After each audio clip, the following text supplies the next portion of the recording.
A difficult raid with cavalrymen and tense battles in the Carpathians together with units of the 38th Army, as a result of which the battalion suffered heavy losses, were left behind.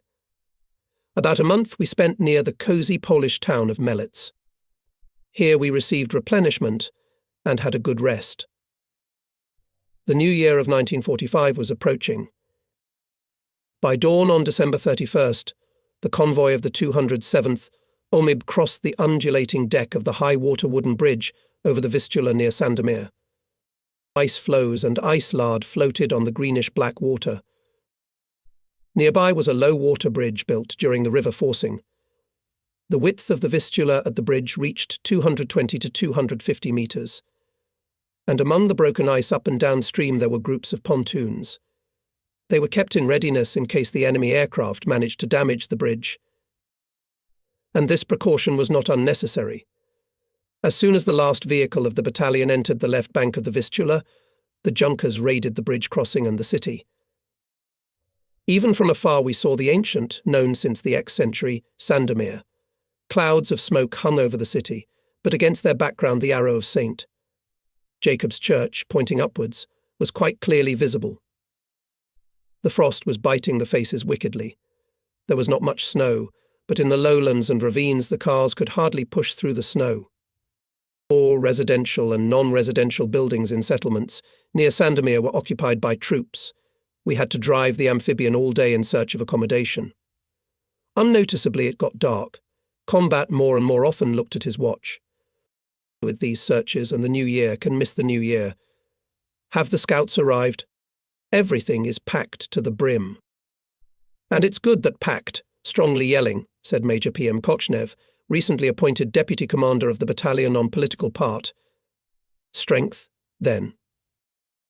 Shortly before midnight we managed to squeeze some of the personnel into the house and barns, already densely occupied before us artillerymen. Here in a small Polish village near Klimentow we celebrated the last front New Year's Eve. On the first day of 1945 the company of Captain NNNE, Emianov had to build up minefields west of Klimentow. They installed round metal anti-tank mines TM-41, which in 1944 our industry began to produce again. All is good, but because of the corrugations is high. Emianov shared his first impressions, and the miners are happy again their mines are made of metal.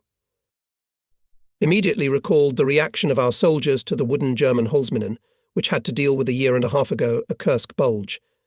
But the appearance of their own metal mines further strengthened their confidence in our growing power.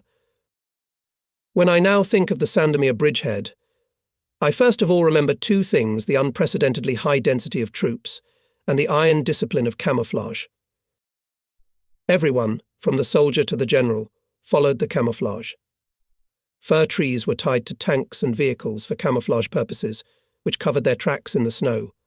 All units had camouflage winter nets, in which tree branches were woven. Tanks, vehicles, artillery were placed in the woods, bushes or placed close to the houses. And yet it was difficult to hide the concentration of the strike group completely. And the enemy realized that sooner or later the Sandemir bridgehead would be used for an offensive to the west. Even before our arrival there were fierce battles. With the liberation of Sandemir, the bridgehead behind the Vistula was expanded to 75 kilometres along the front and to 50 kilometres in depth. But Hitlerites did not give up hope to eliminate the Sandemir bridgehead, and therefore day by day increased their artillery and bombing strikes. On the night of January 12th, our battalion came to the front line of defence and settled in the forest near Szydlu. The forest was full of troops and resembled a huge anthill. Everyone was eagerly awaiting the beginning of the offensive. The Vistula-Oder operation, one of the largest in the Great Patriotic War, was beginning. The 3rd Guards Tank Army, to which our battalion was subordinated, was entering the breakthrough in the strip of the 52nd Army. After a powerful artillery preparation at noon on January 12th, 1945 sappers of the Rifle Division passed through the mine's assault battalions and tanks of the advanced detachment. Behind them moved companies of our battalion. Watch out for mines, these two words were written on signs placed along the narrow passages and were constantly mentioned in the orders of commanders of all ranks. And indeed, the density of the enemy's mining of its front line of defence around the Sandemir bridgehead was so great that at first it even forced the troops to reduce the planned pace of the offensive. "Look out for mines," passed along the column of soldiers of rifle units and assault battalions. The same words were shouted by drivers of vehicles with infantry. Mines in those days became the #1 danger, but to the fight with them in advance and carefully prepared all kinds of troops and most of all, of course, sappers. "Look out for mines," we heard incessantly around us. Mines were under our feet, and all engineering units were busy with them. Regimental, divisional, army and front sapper units were consistently widening and re-punching additional passages in the enemy's mine explosive barriers. Elongated charges reinforced on skis were pushed into the minefields. The charges were then detonated, and sappers rushed into the passages formed after the explosions to find and destroy the surviving mines. The enormous efforts of many hundreds of specialists were not wasted. The main zone of German mining was soon overcome. On January 13th, we were delayed in front of Khmelnik. Through the deeply echeloned stripes of the German mine barriers were made narrow passages 4 to 6 meters wide. Only in some places they reached 10 meters. If you move a little out of the passage, you will fall on mines, and every hit car or tank immediately created a traffic jam, because it was impossible to bypass them. Nowhere before we had never encountered such skillfully used by the enemy mine barriers. They blocked the passages in the mine barriers and were echeloned in depth every 15 to 20 meters. In addition, the mine barriers were secretly pulled up from the dugouts with the help of blocks and rope. At the dugout, not far from one of the barriers, suddenly appeared a figure in a grey overcoat with lowered lapels of the cap and a white handkerchief in his hand. Ich bin pioneer. Ich bin communist. Ich'll help you, eh? Dubrovsky and I looked at each other. A German sapper, a stocky man, not a young man, drew the approximate boundaries of the minefield in the snow, made a sign for us to move away and warned. Vorsicht, Minen. Watch out for mines. Then, bending down, began to shovel the snow. Soon we really saw the tendrils of an anti-personnel jumping mine. Stop, sapper. Don't demine. Dangerous, poisonous route. We'll blow it up, shouted Captain Dubrovsky. Deutsche Pioneer did not immediately understand us, but then his broad face lit up with a smile. He found several more anti-personnel mines, which were immediately detonated with Tolka sticks. Having widened passages in minefields up to 20 to 25 meters, we, together with the German volunteer assistant, had lunch at the company kitchen. Dangerous work quickly brings people together. Having unbuttoned his overcoat, our new acquaintance groped his tunic for a long time and finally found what he was looking for. He proudly handed us the frayed document. Ich bin communist. The soldiers came up to him and shook his hand. Not every German is an enemy. And then we drove our voluntary assistant on one of the company cars to Khmelnik. We explained that he would probably be sent to the rear, and that his document would definitely be useful there. It was suggested to me that it would be good to provide the German with a certificate. After all, he voluntarily helped us, and besides, he demined some of the mines with his own hands. I remember such a paper was written. We said goodbye in a friendly manner. The column of prisoners of war soon disappeared behind a house on the outskirts of Khmelnik, and our way lay in the opposite direction.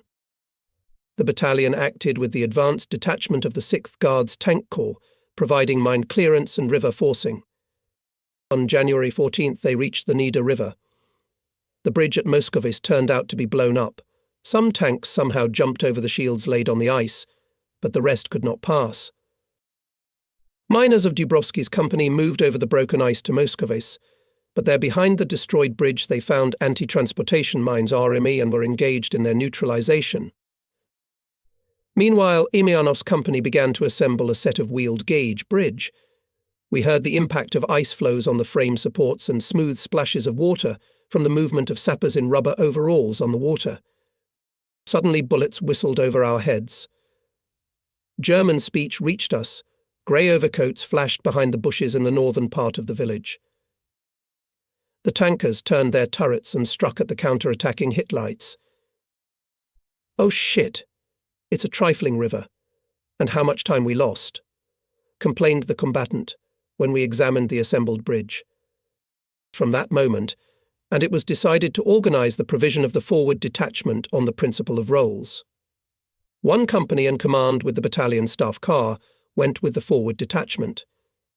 Another company was preparing the crossing or finishing the demining of passages, and the third, having handed over the work at the previous line to the corps units, was catching up with the advanced detachment. As in a kaleidoscope flashed combat skirmishes, mines, crossings, settlements, meetings with a variety of people. The pace of the offensive was rapidly increasing. We barely had time to fulfill our tasks, keeping up with the advanced detachment. Nida was far behind us. We passed a tributary and then forced Pilica itself. Then came the rivers Varta, Prosna. Jejejo, Radomsko, Dizialusin, Wieland flashed by and remained in the rear. IA. Onoprienko came running to the crossing near Voruso. Comrade Captain. The battalion was named Chistakowski. That's great. Are you sure you've decoded it? The senior sergeant gave me the text of the radiogram. Decoded exactly. It sounds good. Separate motorized engineer Chastachowski, the order of Bogdan Khmelnytsky and Red Star Battalion, rejoiced our new deputy commander. It would be necessary to gather a flying meeting to announce this event, to congratulate the personnel. Combat took to the congratulations on the radio with interest. Chief of Staff, tell me at least, what is the city of Czestochowa? I don't know much myself. We, with the tankers, operated on the flank, 40 kilometers to the north. The town stands on the Water River. It's a road junction. They say there's a miracle working icon of the Mother Boska of Czestochowska. It's famous all over Poland. That's a good one. Bus! It's a great honor for the battalion. And you, Fyodor Vasilievich, as a commander too, explained Major Kotnev. Keep in mind that not only those who directly stormed the city are honored. Do not forget, and the units that provided its liberation on the flanks or from the air. Good, Pavel Martymyanovich, joyfully said the commander. We will henceforth Chenstokovsiami. Prepare, Commissar rally. For 7 days of fights we passed together with tankers of PS Rybalko about 300 kilometers on southern Poland. Ahead lay Germany, more precisely old Polish lands, captured by Germans. Winter days were getting warmer and warmer. Now we were warmed not only by the sun, which appeared more and more often from behind the clouds, but also by joyful reports that the first Belarusian and our first Ukrainian fronts had penetrated deep into the west. We were entering Silesia. Everyone was visibly worried. The command of the 6th Guards Tank Corps was pulling up units, creating a shock fist. We were ordered to give people a rest. On the night of January 19th, the command of all parts of the corps was assembled. Our battalion was represented by Mysiakov, Kochnev and me. The moon brightly illuminated a small clearing surrounded by a dense thicket of trees. There was some kind of solemn silence around. At last a few men came out of the forest. To the gathered, excitedly addressed a tall colonel, it seems, the head of the political department of the corps. We are experiencing historic moments, he said softly. Let us remember them forever. Under the leadership of our party and the Supreme Commander-in-Chief, we reached the borders of Hitler's Germany. Among the troops of the front, we are the first to have the honor to set foot on this land. The enemy is cunning and insidious. Remember this and be on the alert, forward, comrades, to complete victory. The colonel fell silent. All of us were greatly excited. For 4 long years, every frontline soldier dreamed of this moment. We passed the old border of Nazi Germany at night along a forest road.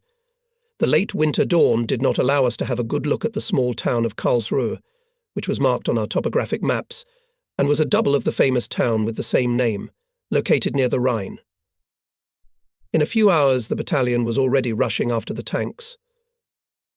In the meantime, the German fascist command ordered the withdrawal of its semi-enveloped Silesian group, located southwest of Czestochowa, to prevent the enemy from realizing this intention and to speed up the liberation of the Upper Silesian industrial area. The 3rd Guards Tank Army was turned to the south, along the right bank of the Oder. The 6th Guards Tank Corps was ordered to cut the enemy's communications and from his rear to assist our troops advancing westward. A rapid rush of tanks to the southeast began. The tankers seemed to compete with each other. They burst into settlements so unexpectedly that the German anti-aircraft gunners, who were the main garrison there, from afar took our columns for their tank units. Villages, where the enemy put up strong resistance, tanks bypassed it was forbidden to get involved in street battles. Quickness and maneuver decided the success. In this situation it was very important not to lag behind the tanks. To break away from their own in the rear of the enemy was very dangerous for the battalion. First of all, such a situation threatened the failure to fulfill the combat task. In addition, in such a case it could be necessary to fight independently with the German fascist units. That is why we were so alarmed when on the approaches to the Malapan River we received a radiogram from Emyanov's company about the stopping of one of the vehicles where our miners were. The excitement ended only after we waited for Emyanov's company in the square indicated to it and made sure that it arrived at the meeting point in full strength.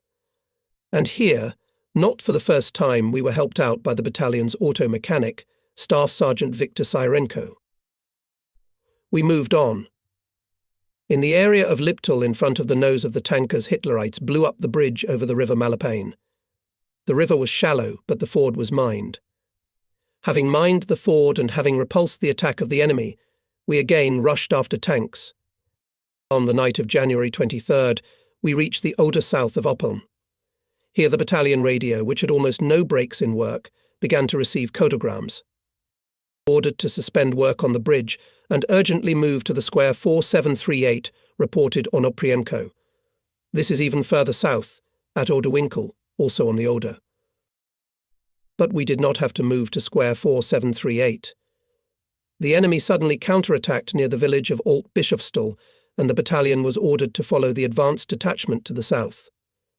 Fuel, Comrade Captain, is running out, reported Senior Sergeant Syrenko. Indeed, the rapid marching throws had already forced the drivers to drain fuel from barrels and jerry cans that the battalion carried with them. 2 or 3 more such throws and the tanks of cars will be empty, Cherkashin said anxiously. Having received air reconnaissance data, the tank corps suddenly turned from the main direction and, having made a detour, came to a small railroad station, where there was a German train with fuel. The appearance of Soviet tanks in the deep rear was so unexpected that the small German military unit and anti-aircraft gunners, scattered in panic, peacefully stood in positions left by the calculations of anti-aircraft artillery guns. On the tracks stretched a long row of tank cars with gasoline. Several German railroad workers, having recovered from the surprise, helped the battalion men to open the hatches of the tank.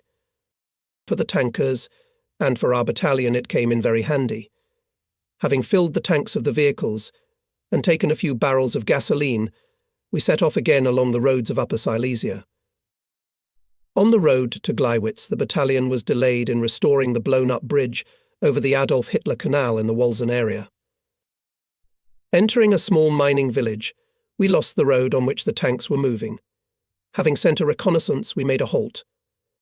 The inhabitants of the village without fear reached out to us, and elderly miners put on their festive uniforms and high black caps embroidered with galloon. They began to invite us to visit them. They greeted us as their own. Why would this? Perplexed the commander. So they are workers, explained Kochnev.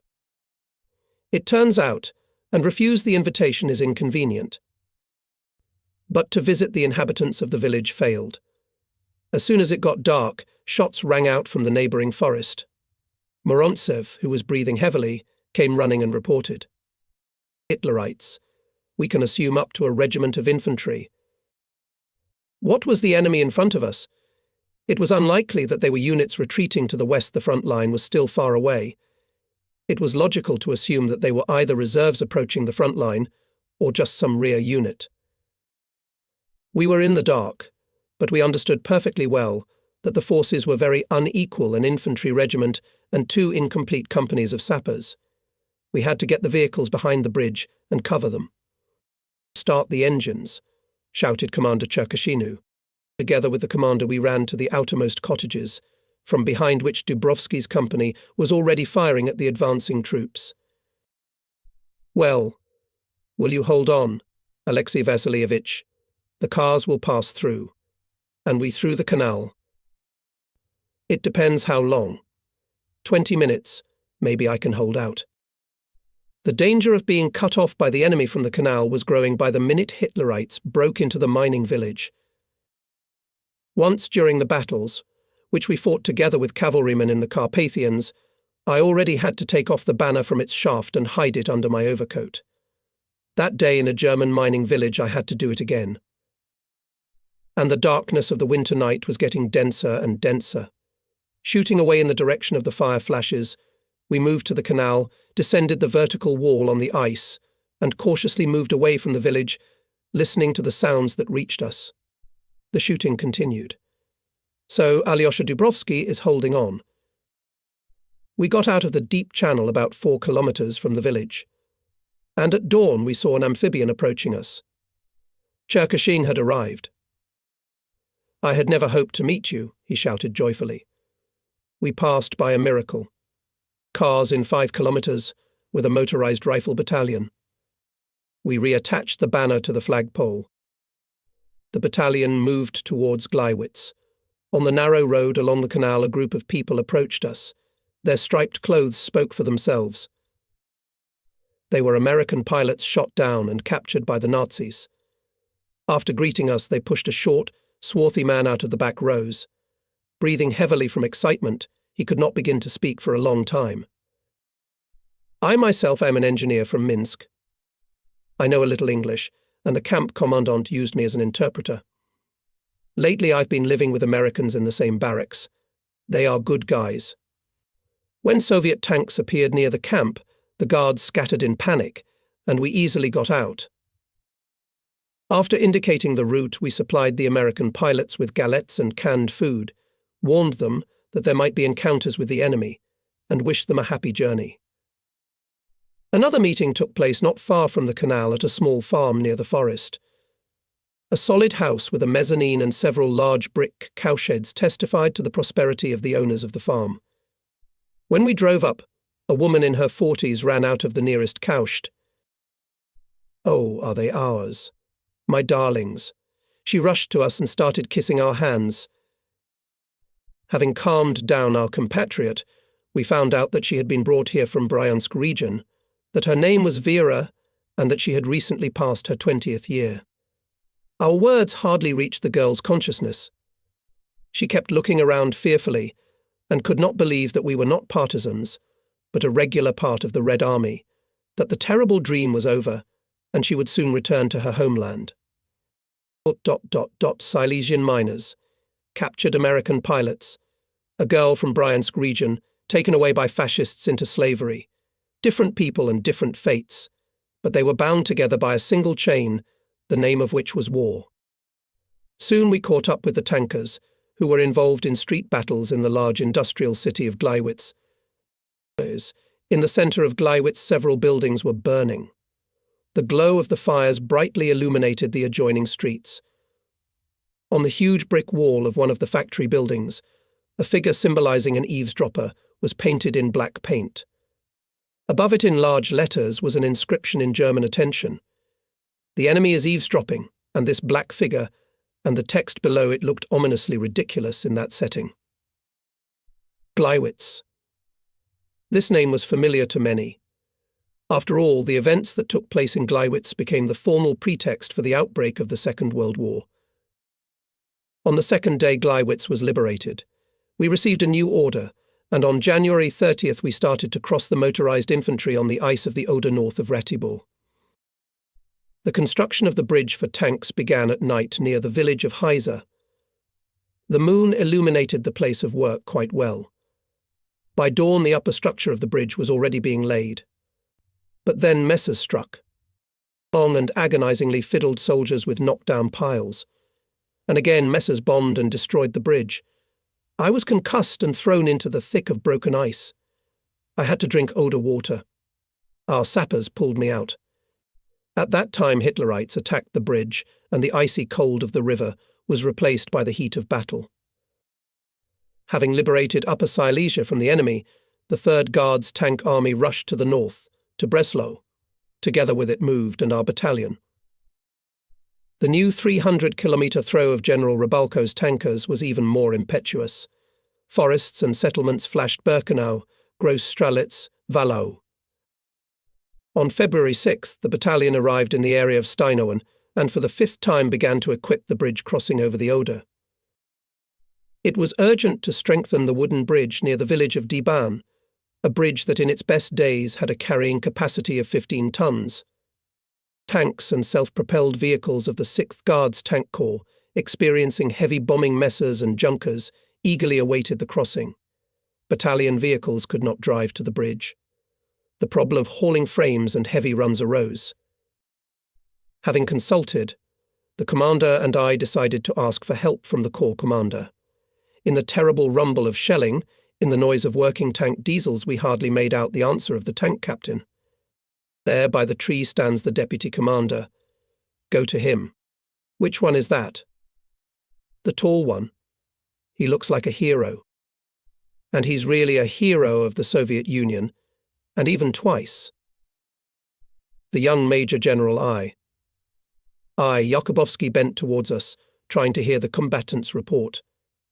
Having shouted over the rumbling, he nonchalantly remarked, friends, no devil can disperse the tankers. Then, jumping into a shallow trench, the general dragged behind him Mysiakov and me. And when the messers, having dropped small bombs, turned to the west, he said, there is only one way out. I'll allocate people, they will carry me in their arms. Preserving the surviving part of the deck, the battalion brought wooden runs from the bottom of the bridge. Additional frames were installed, dragged along the thin ice of the river. Sappers in the icy water of the Oder drove these heavy frames into place. Those who worked in the water were changed every 15 to 20 minutes. The general himself went down under the bridge. Hurry, sappers, hurry. He hurried. They started the trial run of Su-76 self-propelled guns. The bridge was shaking. Will it fail? We reported our fears to the deputy commander. No, friends, I can't delay the crossing, he said firmly. I will launch tanks. We have already lost time and men. Reinforce the bridge from below while moving. Let's take the risk. The soldiers of the battalion continued to fasten the struts and scrims. The bridge shuddered under the tracks of tanks. The purlins were sagging about to break and crush the labourers' sappers. The soldiers took turns diving under the broken ice to fix the frames. There was no time to dry themselves. They would break away from the work for a minute, take a sip of alcohol from a flask and get back into the water or under the runs. The wet sappers were steaming. Deputy Commander of the 6th Guards Tank Corps, II. Jakubowski was directing tanks to the west. When the tank traffic jam began to dissolve, he leaned over the railing and shouted to us from above. Well, engineers, you see everything is normal. Your compromat is outdated. The war and the soldier and the tree successfully takes off 3 skins. On February 7th, the sun peeped through, but it was still chilly. The Oder breathed dampness, the shells had broken the ice, and the vapour was rising from the water in smoke. The sappers, who provided the crossing, had to warm up and dry themselves in the long-term firing points of the Steiner's fortified area. In such concrete coffins no messers and artillery raids are not scary, rejoiced the commander, inspecting the pillboxes. Steiner's fortified area was located at a steep bend of the Oder, about 30 kilometres northwest of Breslau. Powerful floor walls up to 2 metres thick, a system of concrete ledges to protect the entrances and dampen the blast wave, embrasures of close combat at the entrances, the layout of combat and auxiliary casemates, everything indicated that the pillboxes were built or modernised in the 30s. There are mines all around, reported Morontsev. You can use only one path. Following the battalion scouts, we walked along a narrow path between wire and mine barriers. Strips of reinforced concrete barriers against tanks in the form of pyramids and minefields stretched not only along the west bank of the Oder. The same barriers curved along the fronts between the strongholds, which included a complex of long-term structures. They were intended for circular defence. Barbed wire strings were fixed on metal bars. Passages in the barriers were arranged in the form of zigzags and ledges. It was impossible for an uninformed person to penetrate through them. The personnel of the battalion fell on branches thrown on the concrete floors of the combat casemates and on the few bunks that were in the lower living floors of the pillboxes. Everyone fell soundly asleep. Only I didn't sleep. Everything I had seen during the day stirred my thoughts, persistently brought me back to the past. Mysterious underground galleries, forts, fortresses. How mysterious and interesting it all is. And I, like many of my peers, was attracted to the fortress romance in my youth. Alma Mater Military Engineering Academy named after V.V. Kuibyshev gave me an opportunity to study not only watchtowers and fortifications of military camps of Roman legionaries, siege guns and castles, fortresses of feudal lords, but also fortress forts of Ki.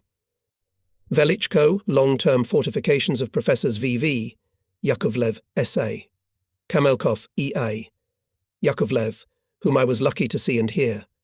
My diploma project was also devoted to one of the problems of advanced fortification preparation of the territory of the state. That's why, having found myself in the Steiner's fortified area, I was so attentive and interested in everything I saw around me. The fortified areas, these modern fortresses, have not lived up to the hopes that were placed on them. But that was not their fault. They were intended to reinforce the most important areas in the overall defense system.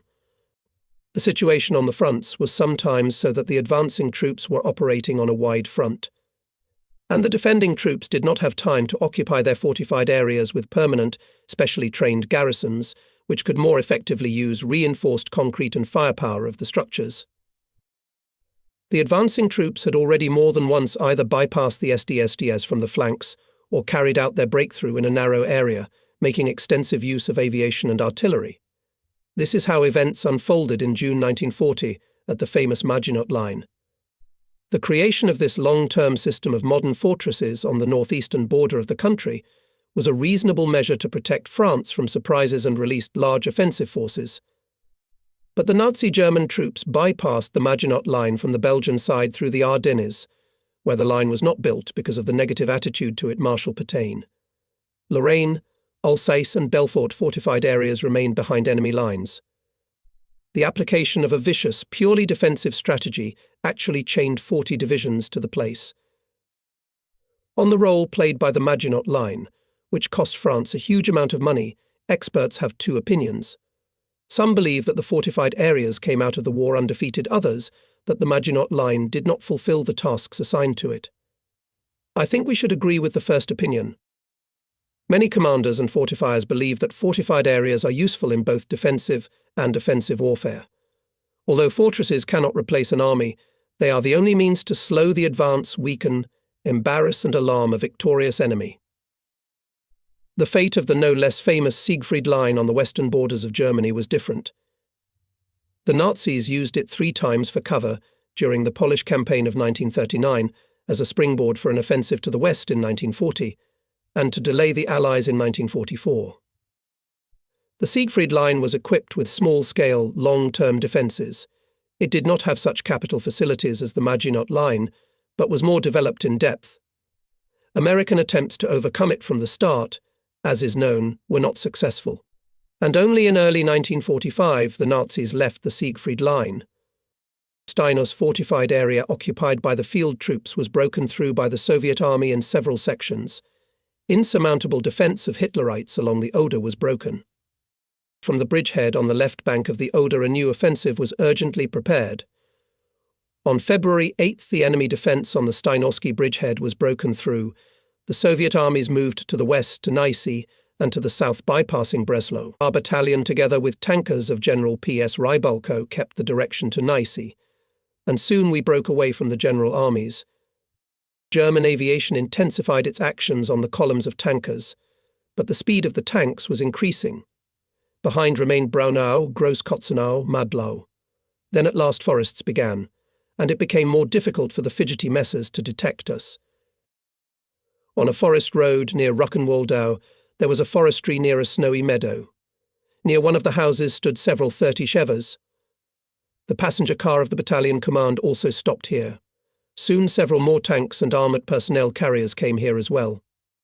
A stocky man in a black duffel coat and a high papaka hurriedly walked toward the tanks of the advanced detachment, which had arrived before us. "Start the engines," shouted one of the tankers. The hatch covers slammed shut. Diesel engines roared and the tanks moved along the clearing to the west. A military man in a half-coat looked at the distant combat vehicles and came towards us. That's when we first saw the legendary commander Pavel Semyonovich Rybalko up close. Mysyakov ran towards him. "Comrade Commander." The separate engineering battalion follows. "How can it follow if you're standing still?" "Companies are coming, Comrade Commander." "That's another matter. Hurry up, combat. Time is precious. Every hour saves thousands of lives. To Boba, to Alt-Ols." By the evening of February 10th, the battalion went along the forest roads to the river Boba.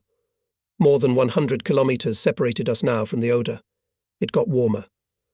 The snow melted in some places. The evening seemed quiet and gentle. The area near Alt-Ols resembled a fairy tale picture. The icebound river was divided by a small island with a group of ornate trees. The villages of Alt-Ols and Neu-Ols were connected by a narrow dirt road. It crossed a high embankment and led to 2 consecutive bridges. As in a real fairy tale, on the high bridges with collapsed spans in the moonlight began to climb, like gnomes, sappers. These were the men of Captain Drobnitsa's company. Before dawn on February 11th, the blown-up parts of the bridges were restored. It would have been possible to open the traffic. But suddenly there was some kind of commotion on the bridge. Machine gun bursts rang out. Tankers, having heard the shooting, hit the dam with their guns. As soon as it dawned, the contact from the platoon commander Lieutenant A. Kairulin reported that Efrieta Rosokin, seeing the attacking Hitlerites, jumped out on the dam and mowed down 2 of them with a machine gun. And Junior Sergeant Bilatov fought hand-to-hand with German soldiers who tried to prevent the restoration of bridges. Something a lot of Krolts who shot skeptically noted the commander, having listened to the contact. "A lot, or a little, Comrade Major, and 4 can be presented," reported an hour later Uskat Kairulin. The tankers who had been delayed on Boba began to catch up with the advanced units of the 52nd All-Volunteer Army. The commander of the tank battalion sought me out. "You see, Captain, how your sappers are failing. We should be on quays by now, but we're sitting here. The infantry is coming on our heels. We'll start letting them through. But the bridges have a carrying capacity of only 16 tons. They can't hold 34 trucks. What's the matter now?" The tanker waved his hand. "I got the command to dismount. I'm going south. Goodbye, engineers. The radio said that shooters are on their way. Get them across these bridges." When it was quite light, the advance party of the 111th Rifle Division arrived. Su-76 self-propelled guns, vehicles with infantry and artillery, were let through the restored bridge crossing. On the western bank of the Boba, the bridgehead for further offensive was expanding. We remembered for a long time a small in its upper part tributary of the Oder, the Boba. Just below the dam, sappers began to build a low-water bridge for the passage of medium and heavy tanks. The task seemed to be not difficult. And indeed, in 18 hours, a 48-metre-long pile bridge was ready. The first to pass were about 10 tanks of the 6th Guards Tank Corps. Then a 122mm self-propelled artillery unit drove onto the bridge. At this time and began. As if an evil wizard lifted and broke the ice into small pieces. The ice floes ran down the stream with terrible speed, bumping into each other. The water level in the ice-cleared river began to rise. The water was foaming and churning. The speed of the current kept increasing. The river first touched the runs, then rushed over the bridge decking. The water rose even higher. The bridge became invisible. The self-propelled car, which had been moving for a minute, slid sideways off the bridge and disappeared under the water. The reason that the waters of the small Boba swallowed the heavy bridge was, of course, the water outlets sluiced in the upper reaches of the river. It was the Nazis who opened the floodgates, and great masses of water rushed downstream onto the bridge. Although I studied the course of hydraulic barriers at the academy, But I did not imagine then the full power of the hydraulic impact. When the water subsided, we saw that the upper structure of the bridge had been completely demolished. All the piles in the channel were torn out or bent. The mechanic driver of the self-propelled vehicle was dead, but never let go of the control levers. Reinforced by army sappers from the 62nd OMIB, the battalion hammered the piles again during the night, and in the morning completed a new, but already tracked bridge. It was built 30 meters away from the demolished one, and everything happened again. A delay in crossing the tanks threatened terrible trouble. The planned pace of the offensive was thwarted. We decided to build a ferry crossing, but the Germans opened the upper locks again, and although the water pressure was not so strong, both piers for mooring ferries were half destroyed. The heavy ferry for tanks, collected by the pontooners, was carried far away from the crossing and crashed into the right bank of the river. The river system of the Boba Basin was sluiced by the Germans for peaceful purposes, but at that dangerous time the enemy skillfully used the presence of reservoirs and sluices located in the upper reaches of the river. Opening gates of reservoirs during crossing of Soviet tanks, Hitlerites considerably delayed them. And narrow winged messers, suddenly appearing in the sky, clearly informed German military engineers about the moment of effective water release. And only on the third day we, together with the 128th Pontoon Bridge Battalion, managed to transport the tanks. These are the surprises the Little Beaver gave us. At the time when the strongest waterfall, arranged by the Nazis, was completing the destruction of our second low-water bridge for tanks, an open willies rolled up to the edge of the precipitous bank of the Boba. The head of engineering troops of the 3rd Guards Tank Army, Guards Colonel Matvey Polikarpovich Kamenchuk, easily jumped out of it. We delayed the crossing for 2 days. Hitler had time to transfer 2 divisions to our direction, he said unhappily. So who could expect? Shrugged his shoulders Mysyakov.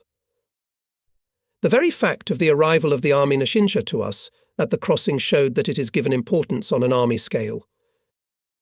Where is your radio? Air reconnaissance should immediately clarify the presence of water in the upper reservoirs. Otherwise, they'll just let us in. At the request of Nashinsha, aviation was engaged in reconnaissance and bombing of the sluices, which were in the hands of the Nazis. Colonel Kamenchuk always appeared unexpectedly and, as a rule, in difficult moments. Many times he caught up with the battalion, which was on the march or at the crossings, and it was not easy to drive a willies on the communications of the army, passing in the rear of the enemy, a colonel and a chauffeur, and 2 automatic rifles with them. That was the whole force that resisted all front surprises. We once wondered why he didn't have at least an armoured personnel carrier with him for protection. What jokers, grinned Nachins, and what to fight with in battalions. He was pleasantly surprised by his objectivity in relation to the attached units, kind care about them. Once, having arrived in the battalion at the end of a raid in Upper Silesia, Nachinj said, "Now you, as an example of the army sappers, put, and promised to give the battalion a rest." What a Nachinj. It's the first time I've seen attached sappers taken to the reserve. Usually they try to squeeze all the juices out of them and keep their own fresh. Mysyakov admired, having received the order to withdraw the battalion to the reserve in the area of Bunslow. Somehow, not far from Gorlitz, a soldier came running. 207th? Comrade Captain, you are called the Guards Colonel. I saw Colonel Kamenchuk's willies on the early spring sun-soaked road. I made a detour to congratulate you, he said, gesturing to interrupt my report. With the order of Alexander Nevsky.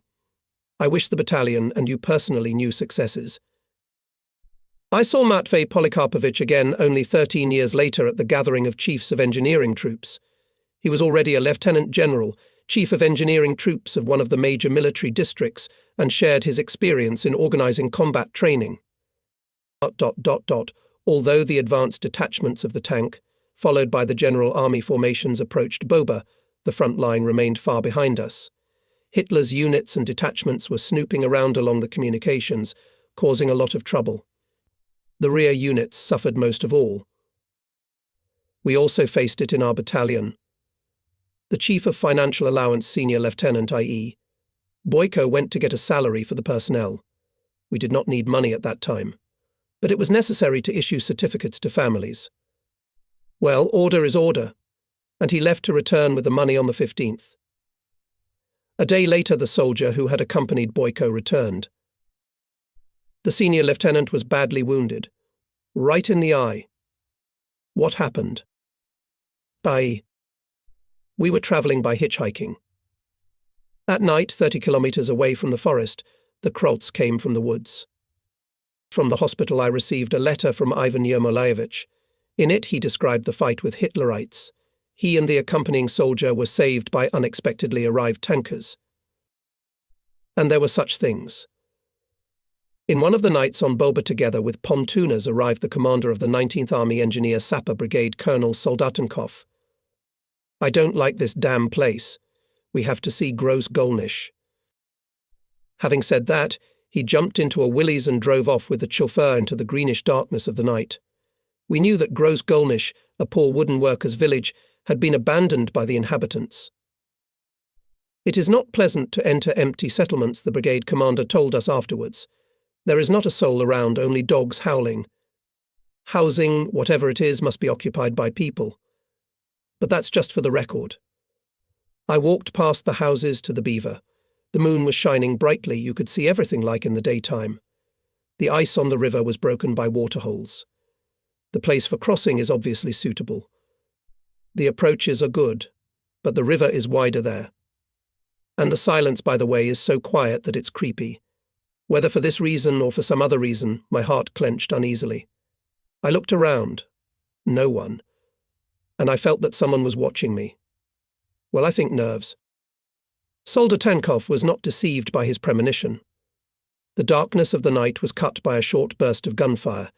It was dangerous to stay on the shore, and he began to cautiously make his way to the car.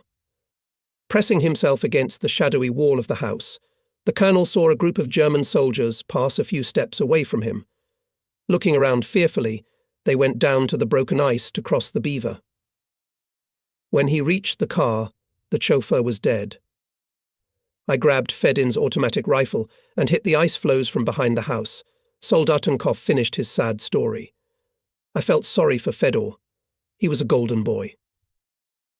We did not notice how spring came among the fighting troubles, and when we looked around we were surprised.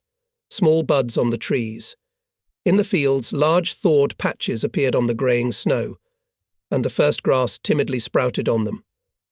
The southern wind carried the head-dizzying odours of fresh greenery and tree resin.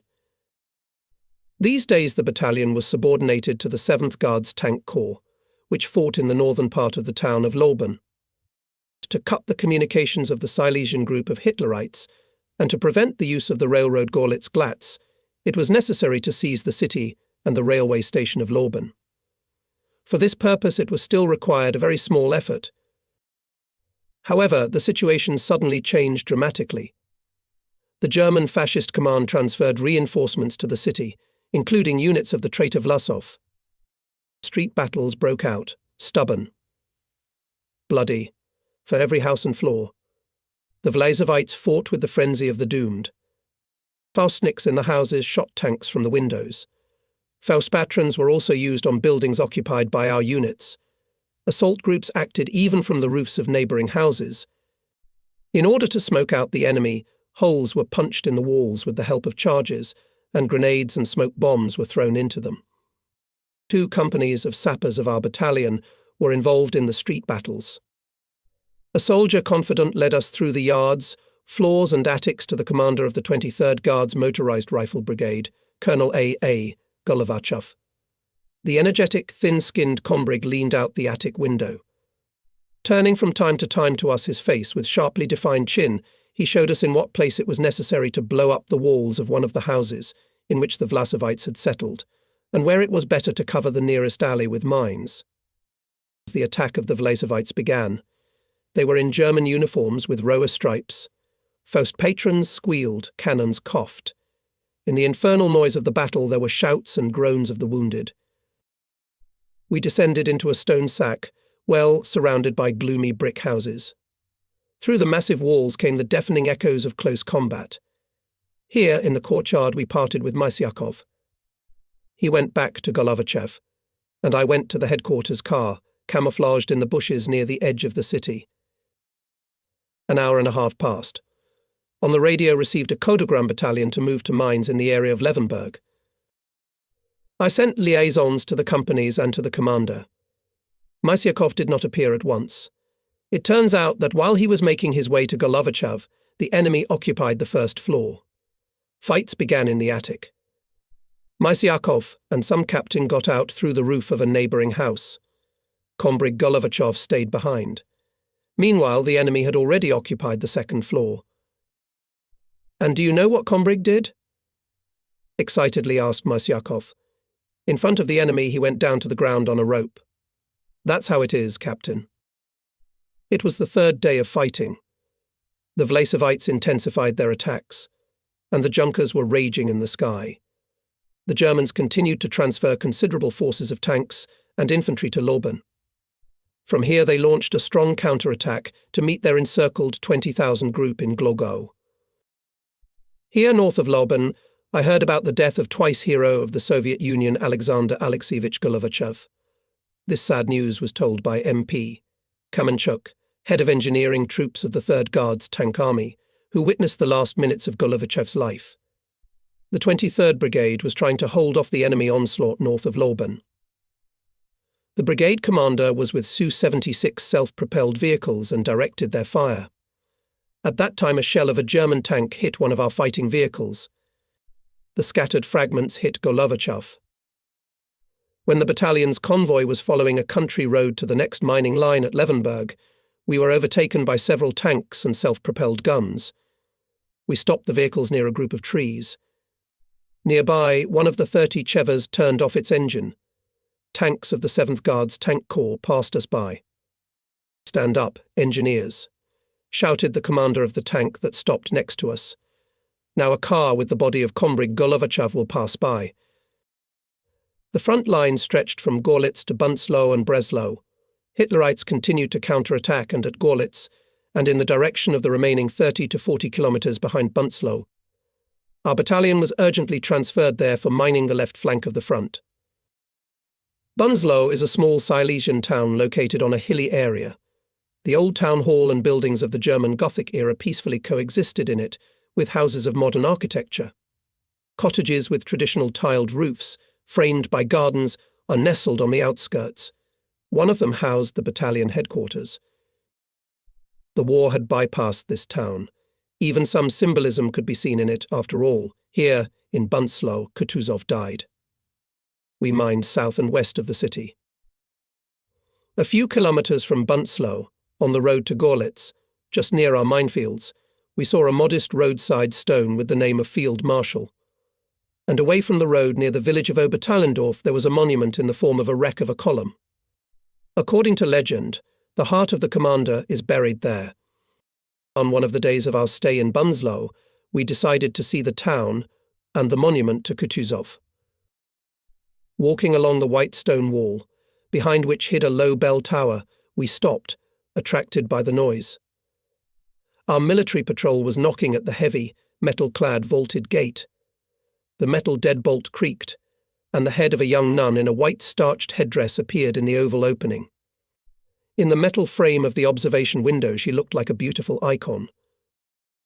"Good afternoon, gentlemen," said the icon in the purest Russian language. "This is a convent.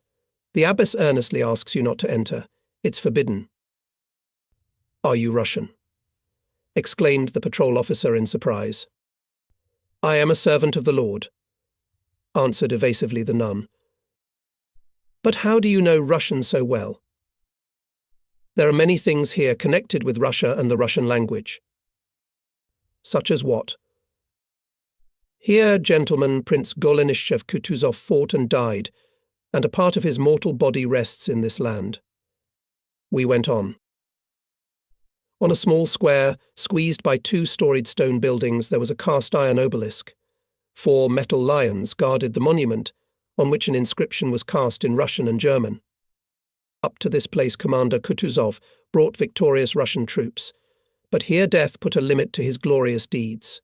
He saved the fatherland and opened the way for the liberation of Europe. May the memory of the hero be blessed. On the other two sides of the obelisk, listed orders of the commander-in-chief. Returning that spring day on the outskirts of Bunslow, in the battalion headquarters, we found the deputy commander of the brigade on political part, Lieutenant Colonel Boyarkin. And I'm here on urgent business. Mysyakov want to present to a high award. I came for the material. In vain. We're not fighting for medals.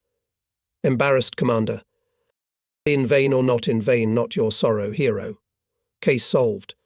Not good will be if it turns out on the principle all medals, and we did not give. It may be true, agreed Mysyakov. But it's not about awards, really. And you, commander, are a philosopher. But that's what war is all about. Orders do not exist for nothing. The Order of Kutuzov, for example. Have you seen the monument to him? Have you read the newspaper today? More than 130 years separated us from the events associated with the death of the great commander. On that day, the army newspaper reminded us of his words, "Let's finish the defeat of the enemy on his own fields." Then, in the 45th, they sounded quite relevant. It smelled intoxicatingly of spring. It came not only exactly according to the calendar, it was felt in nature, in the hearts of people, in the atmosphere of approaching victory. And although the troops of the front went on the defence, and on the left flank at Gorlitz and Lauban even somewhat withdrew, although in the rear of our troops remained major strongholds of the enemy Breslau and Glogo, we knew victory is near. The Allied armies spared no effort to be the first to break through to Vienna from Italy, and to Berlin from Belgium and France. And Hitler's command was trying to stabilize the situation on the Eastern Front. All reserves were involved, the mobilization was carried out, the Volkssturm was created, which included everyone from boys to old men. In these spring days our battalion was withdrawn from the operational subordination of the commander of the 3rd Guards Tank Army. With tankers we passed more than 1,100 kilometers. 60 days of tank rushes through the enemy rear, battles at the crossings and meetings are forever etched in my memory as the most different meetings. With former prisoners of concentration camps, with liberated prisoners of war our compatriots, French, Czechs, British. Hundreds and thousands of people came to the movement. They were so accustomed to walk only in formation, in columns, under the shouts of the overseers, that even after their liberation they habitually huddled together. And how many meetings with Russian and Ukrainian girls who bent their backs in a foreign land, serving the estates of wealthy grossbauers. More than a quarter of a century has passed since then, and I still cannot forget the torn bodies of our compatriots on the streets of German cities. This terrible sight stopped tank columns like a minefield. Not far from Gorlitz we met a group of girls with yellow six-pointed stars on their robes. The girls spoke Polish. They told us that they were in one of the Nazi camps where they sewed soldiers' uniforms for 14 hours a day. One of them, thin and black-eyed, pulled off the sackcloth of her robe, and we saw a star tattooed on her breast. The girls had undergone a monstrous operation. They survived by chance, but none of them will ever know the joys of motherhood.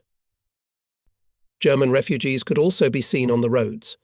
Having loaded wheelbarrows with household goods, taking children and old people with them, taking cows and dogs, they went westward into the unknown.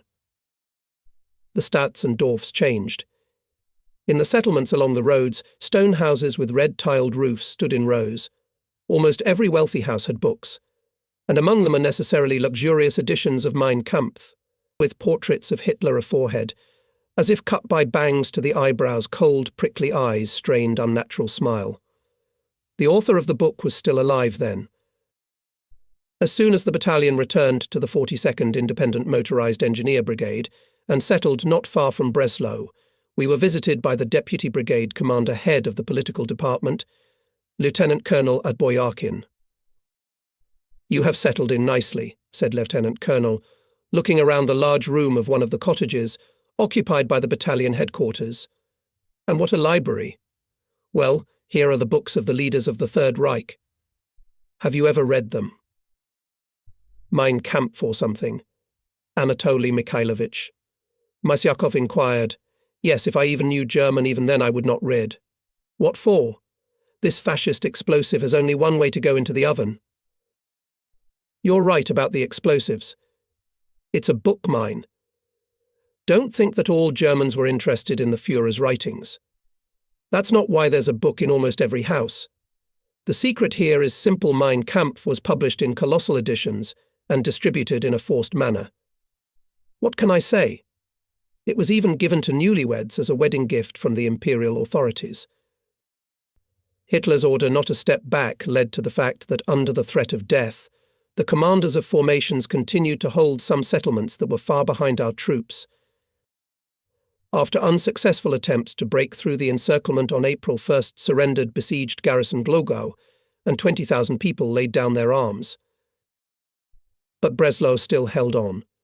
German fascist troops stubbornly defended this 1,000-year-old city on the Oder, which was an important port and a major industrial centre, and therefore was of great military importance.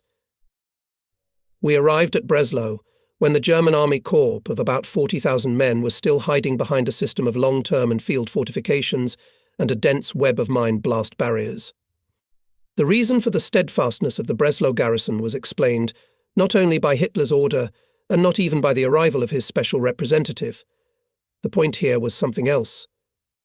The distance between the defensive outline of Breslau and the front line of Hitler's troops was only 20 to 25 kilometers, and on the shortest way from Breslau, at the front edge of the enemy, was a natural fortress, Mount Zobten, a sharp wedge entering our defence from the side of Schweinstadt. The presence of this visual connection strengthened the hopes of the besieged garrison. The enemy attempted a simultaneous counterattack from the direction of Breslau and Zobten, but our troops repelled all attacks. Hitlerites failed to get through. Time was lost, and the garrison of Breslau was firmly trapped in the besieged city. In addition, the Soviet artillery almost round the clock was firing on the southern positions of the defensive encirclement of Breslau. This did not allow the enemy to accumulate forces to strike in the direction of Zobten. Few people knew then that on the outskirts of Breslau, not only shells sent by artillery and Katyusha were bursting. The Sapper artillery also worked there. And the result was this. Not far from the city, Hitlerites threw hundreds of thousands of artillery shells and aerial bombs during their retreat. Our troops had a problem how to deal with them. It was impossible to use the captured shells for their intended purpose because of the difference in calibers. Most of the aerial bombs did not have fuse sets. It was difficult and complicated to destroy such a large amount of ammunition. That's when the idea arose to try to send them back to their rightful owners. Engineer artillery had been used before Breslau and was not the monopoly of our brigade. It was successfully used by engineering units of other fronts. To launch, trophy shells were equipped with ramps, cut into the ground at a certain angle. Simple boards served as guides. Bomber charges and warhead fuses were detonated with the help of electric detonators by a detonating machine. The sappers who set it in motion were in the shelter. Deceleration of the projectile explosion was regulated by the length of the firing cord in the warhead. The accuracy of firing, of course, was far from ideal. But the fire on the area, on a given square, as a rule, was provided. Some units of our brigade were involved in the development of Sapper artillery. Officers of the 34th Separate Electrical Engineering Battalion had to study in this connection many types of German artillery shells and bombs, and they mastered the unfamiliar business perfectly. But perhaps the greatest experts in the field of Sapper artillery were the officers of the 211th Separate Company of Special Mines. Its commander, Engineer Captain V. Lilakoff, enthusiastically undertook to master Sapper torpedoes. "What are you?" Vladimir Evgenievich, the glory of Katyusha going to eclipse. Captain N.P. Badev, Chief of Staff of the 209th OMIB, often encouraged Lilakoff. "For you, diggers, we are trying." "Enough of your miners, Nikolai Petrovich, with every mine. A torpedo is thrown explosion. And the passage in the mines is ready, just like in a fairy tale." Many doubted. The head of the brigade's technical department, Major Engineer E.A. Katurkin, a tall thin man with a smile of a good-natured skeptic, joked. "Everything changes. Dialectics. Siege artillery was born of engineering art, and modern artillery created engineering." The reasoning of the engineering major was not without a touch of skepticism, but this did not prevent him, a former adjunct of the Military Engineering Academy, to make a number of interesting proposals related to the development of Sapper artillery, including Sapper torpedoes, the basis for which served as rocket-propelled shells. The first 100-kilogram Sapper torpedoes flew into the territory occupied by the enemy as early as July 1944 in the area northwest of Tarnopol. It was a very spectacular sight, both smooth movement of the torpedo and strong explosions, accompanied by the appearance of large shreds of fire. "Everything sweep away on the ground Sapper airships," respectfully said the infantryman, "and people and mines and guns." Sapper torpedoes played a modest but positive role. With their help not only provided many passages in minefields, the use of Sapper torpedoes had a depressing effect on the Nazis, and this is also important in the war. As for pelting the enemy with his own shells, in other words, the use of Sapper artillery, its value in some cases was quite significant, especially in 1945 during the siege of Breslau. Here it was often used and expediently supplemented the efforts of the barrel artillery and Katyushas. After numerous marching maneuvers and dynamic fighting with tankers, our battalion moved to a sedentary life. Almost 50 days we spent in a 20-kilometer strip, then called the buffer zone, between Zobten and Breslau. This zone was a real basket for shells. Artillery mines of 6-barrel German mortars and shells were falling from above, and below underfoot were their own engineering mines. The battalion arrived to mine the front line and the nearest depth of defence at the site of Mono, Zobten, in the bands of the 9th Guards Rifle Division of the 5th Army and the 120th Rifle Division of the 21st Army. "Why are you teasing the Kraut? You can see everything like on the palm of your hand."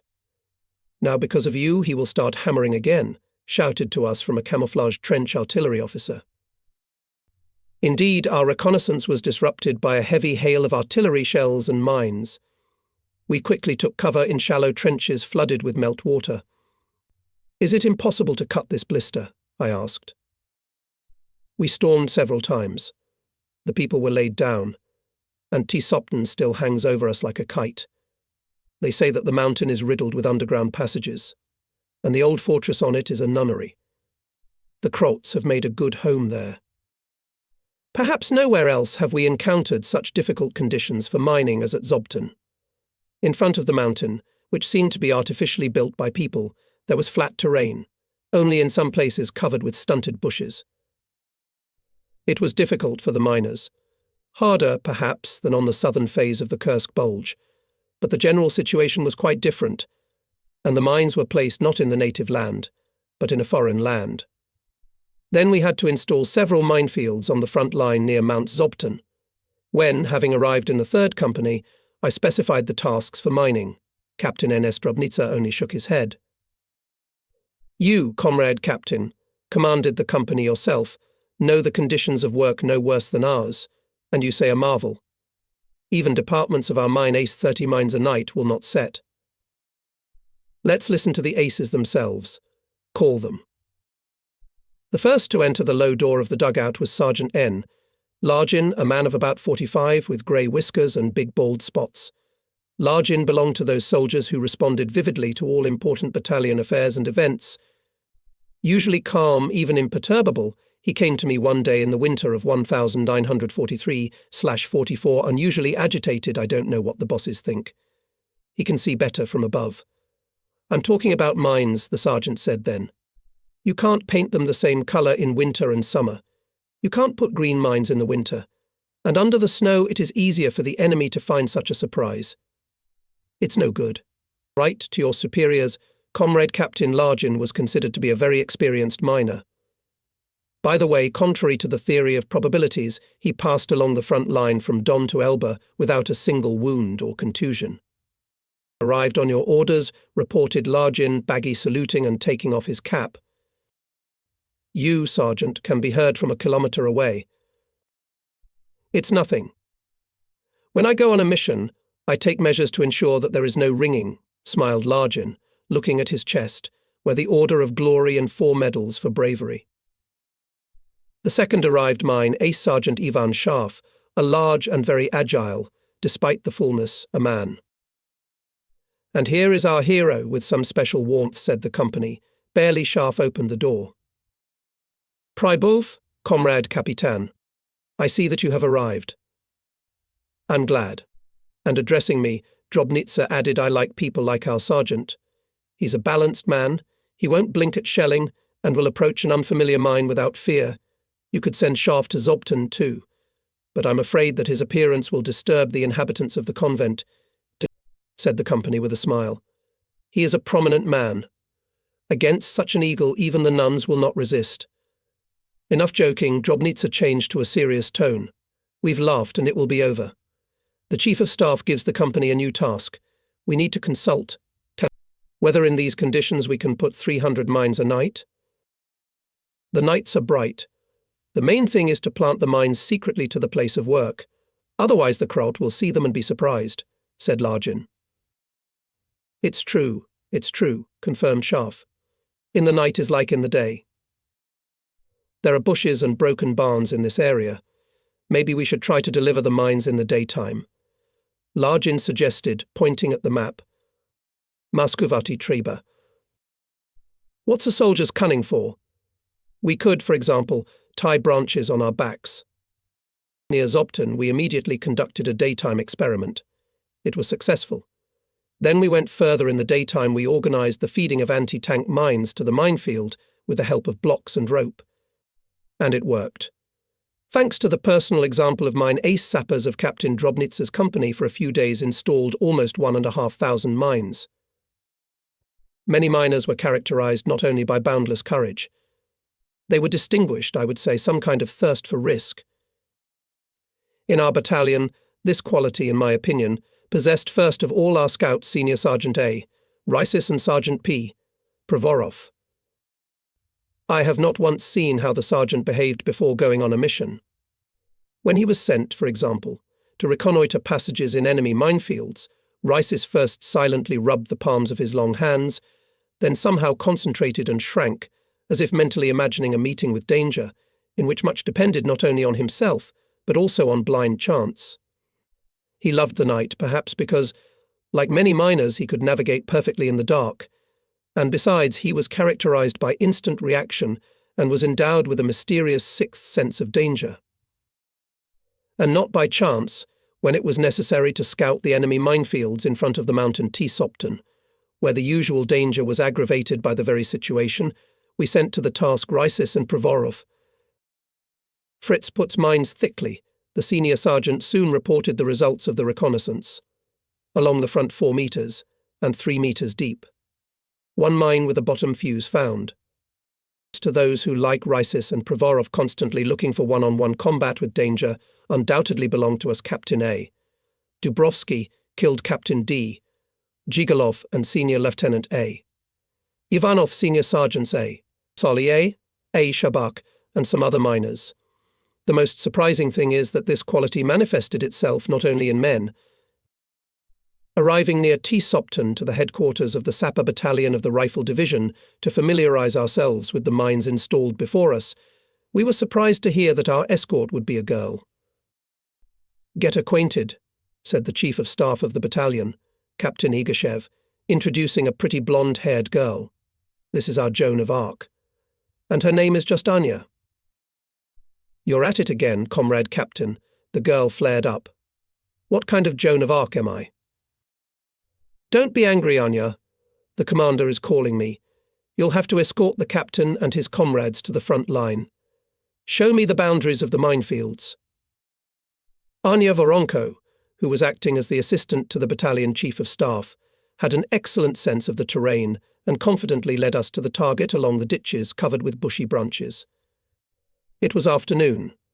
The enemy temporarily weakened artillery attacks. Soldiers and officers of the Rifle Division, past whose trenches we were sneaking, recognized Anya and let us pass unhindered. The front trench at one of the sites passed near the barns.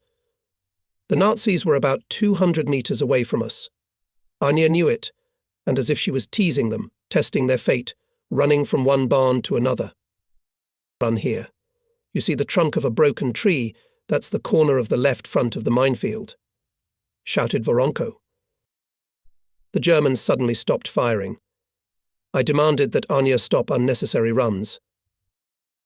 "Your alarm is in vain, comrade captain," calmly, without a shadow of a drawl, replied the girl. At the end of the war, when the victory was already close, to take risks was not given to everyone. The sun had warmed the ground. The buds on the trees were bursting, throwing out young leaves. Warm days heralded a close summer, and the bulletins were more and more tuned to a speedy victory. But our battalion still continued to fill the warm black earth with mines. We installed wooden anti-tank mines TMD-44, which were a modification of the familiar TMTB of 1943. Along with wooden ones, we also installed trophy metal TMI, with which our miners willingly worked. On May 2nd, Berlin fell, but only at 18 hours on May 6th, the commander of the defense of Breslau, General Nikov, realizing that further resistance is useless, surrendered the fortress city on the Oder. The battalion was ordered to immediately begin demining Breslau. At dawn on May 7th, I with 2 scouts and a radio operator went by amphibian to the city. It was necessary to determine the areas of demining and places of cantonment of companies. Having passed the barrier zone through a wide passage guarded by our and German miners, who were to hand over to us the minefields they had set up, the amphibious vehicle passed the broken buildings of the outskirts. The central part of the city was almost unscathed. The traces of the 100-day siege were scarcely visible here. A column of soldiers moved down the street straight toward us. Grey uniforms. Black automatic rifle barrels. Our little group found itself face to face with a battalion of the enemy. The driver involuntarily braked. Each of us felt a twinge in our hearts, and the Germans, after 2 steps, saluted us. "Shit," we sighed with relief. "It's surrender." The amphibian stopped on a huge deserted square, not far from the medieval cathedral. Picturesque houses with high-coloured tiled roofs peeked out from behind the green trees. We randomly walked toward one of them. We rang the bell. After the 3rd or 4th ring, an obviously frightened Catholic priest opened the door. After calming him down, we quickly arranged for the soldiers to be housed. But it was not necessary to take advantage of the kindness of the owner of the house. The radio operator, who was in the car with a radio, transmitted the order of the commander urgently return. The previously given order of the brigade cancelled. The advanced units of the 2nd Polish Army were entering the ancient city on the Oder. The battalion headquarters continued to be located between Breslau and Zobten in the small village of Landau, with good 2-story stone houses, a tiny church and a granite monument to the soldiers who died on the fields of the First World War. From afar, beyond the greening plain, in the blue haze stood out the contours of Mount Zobten. All of us lived in nervous anticipation. The battalion's radios were on 24-hour reception. The ether was roaring. Everything was mixed up in it. Intriguing multilingual warnings about the upcoming transmission of an important message were replaced by greetings Viva, Ivan, then the mournful music of Wagner, which was transmitted by fascist stations. On the night of May 9th, after hours of waiting, we finally heard the official announcement of the surrender of Nazi Germany. Although we waited for this news for a long time, we did not believe it at once. We ran to the neighbouring part. The whole network of military radio stations was working. Breaking radio discipline, Maple congratulated on the victory of the Falcon. Someone shouted greetings. Someone announced toasts on the radio. All night on May 9th there was hell shooting in the air, flares were thrown. A spontaneous salute in honour of the victory of Soviet arms was seen far away. Victory. The end of the war. It seemed that everything had to change instantly. But on May 9th at the front near Zobten the situation remained the same. Here Rose was our infantry to accept the surrender of parts of the 17th Army Corps, but the enemy opened heavy fire, showing that he did not intend to surrender. Our units suffered heavy losses and withdrew to the original positions. The commander of Army Group Centre, Field Marshal General F. Schorner, received an order of general surrender, but did not obey it, and German soldiers, under threat of execution, carried out the orders of their commander. However, already on the night of May 10th, part of the troops from his 600,000th group began to withdraw, trying to break through to the west. Schorner saved German soldiers. Our battalion was ordered to ensure the advance of parts of the 21st Army through the Carpathians to Prague. We had to neutralize mine blast barriers on the roads. We began to make passages on the section of Mono, T-Sopton. The enemy barriers immediately opened fire. But after a few hours the fire began to subside, and then became silent. The German covering barrier left the mountain T-Sopton. Infantry mines covered them, reported Senior Lieutenant Moromtsev. Old acquaintances Shumeninen. Mines again for the birthday party. Infantry, damn them, grumbled NS Drobnitzer. Take into account, boys, he warned his miners. The Lord God, creating a man, forgot to provide him with spare parts. The troops of the 21st Army passed through the passages in the minefields and moved through the Carpathians to the south and southwest into Czechoslovakia. We still stayed at the minefields, widening and fencing the passages. Then companies of the battalion also moved on the road and in the area of Waldenburg caught up with the army units. Trying to break away from the Soviet troops, the enemy littered the roads with mines, covering them with fire barrages of rearguards. Look, comrade captain, the mine toilet bowls have been discovered. What a marvel, intriguingly reported Drobnitzer at the village north of Nerod. Should we risk demining one for the museum? They were bulky earthenware mines TMI 4531, really resembling toilet bowls, covered in the middle with a round lid, under which there was a fuse. The thing is that in 1945 the Nazis used even enterprises that made ceramics for the production of mines. On narrow sections of mountain roads, and in some places in populated areas, our miners encountered at that time with new methods of obstacles. To close passages the enemy used huge concrete cubes and tetrahedrons, which by exploding a tipping charge of explosives at the last minute collapsed onto the roadway. Here the enemy planted mines in small groups on the roads and bypasses. Having passed over the ridge, we crossed the Czechoslovak border for the 4th time. Ahead of us was the Czech town of Trutnov. We took down 20 mines. One with a bottom fuse went off. A soldier was killed and 2 wounded. Reported Senior Lieutenant V. Dolgov, who took over the company from Captain Dubrovsky, who went to study. Those bitches. They put them on unrecoverability. The miners were indignant. The fighting was quieting down. The group of Schorner's troops, surrounded east of Prague, had nothing left but surrender. This happened on May 11th. That's why for 3 days after the victory the battalion continued to lose men. They died not only from the explosions of surprises and mines, set to be unrecoverable, but also from the enemy's fire. Signing funerals after the victory was especially painful and difficult. We arrived in Prague at noon on May 12th, 1945. We saw the central streets crowded with people. There was universal jubilation in the city. As soon as the amphibious vehicle stopped, we were literally dragged out of the car.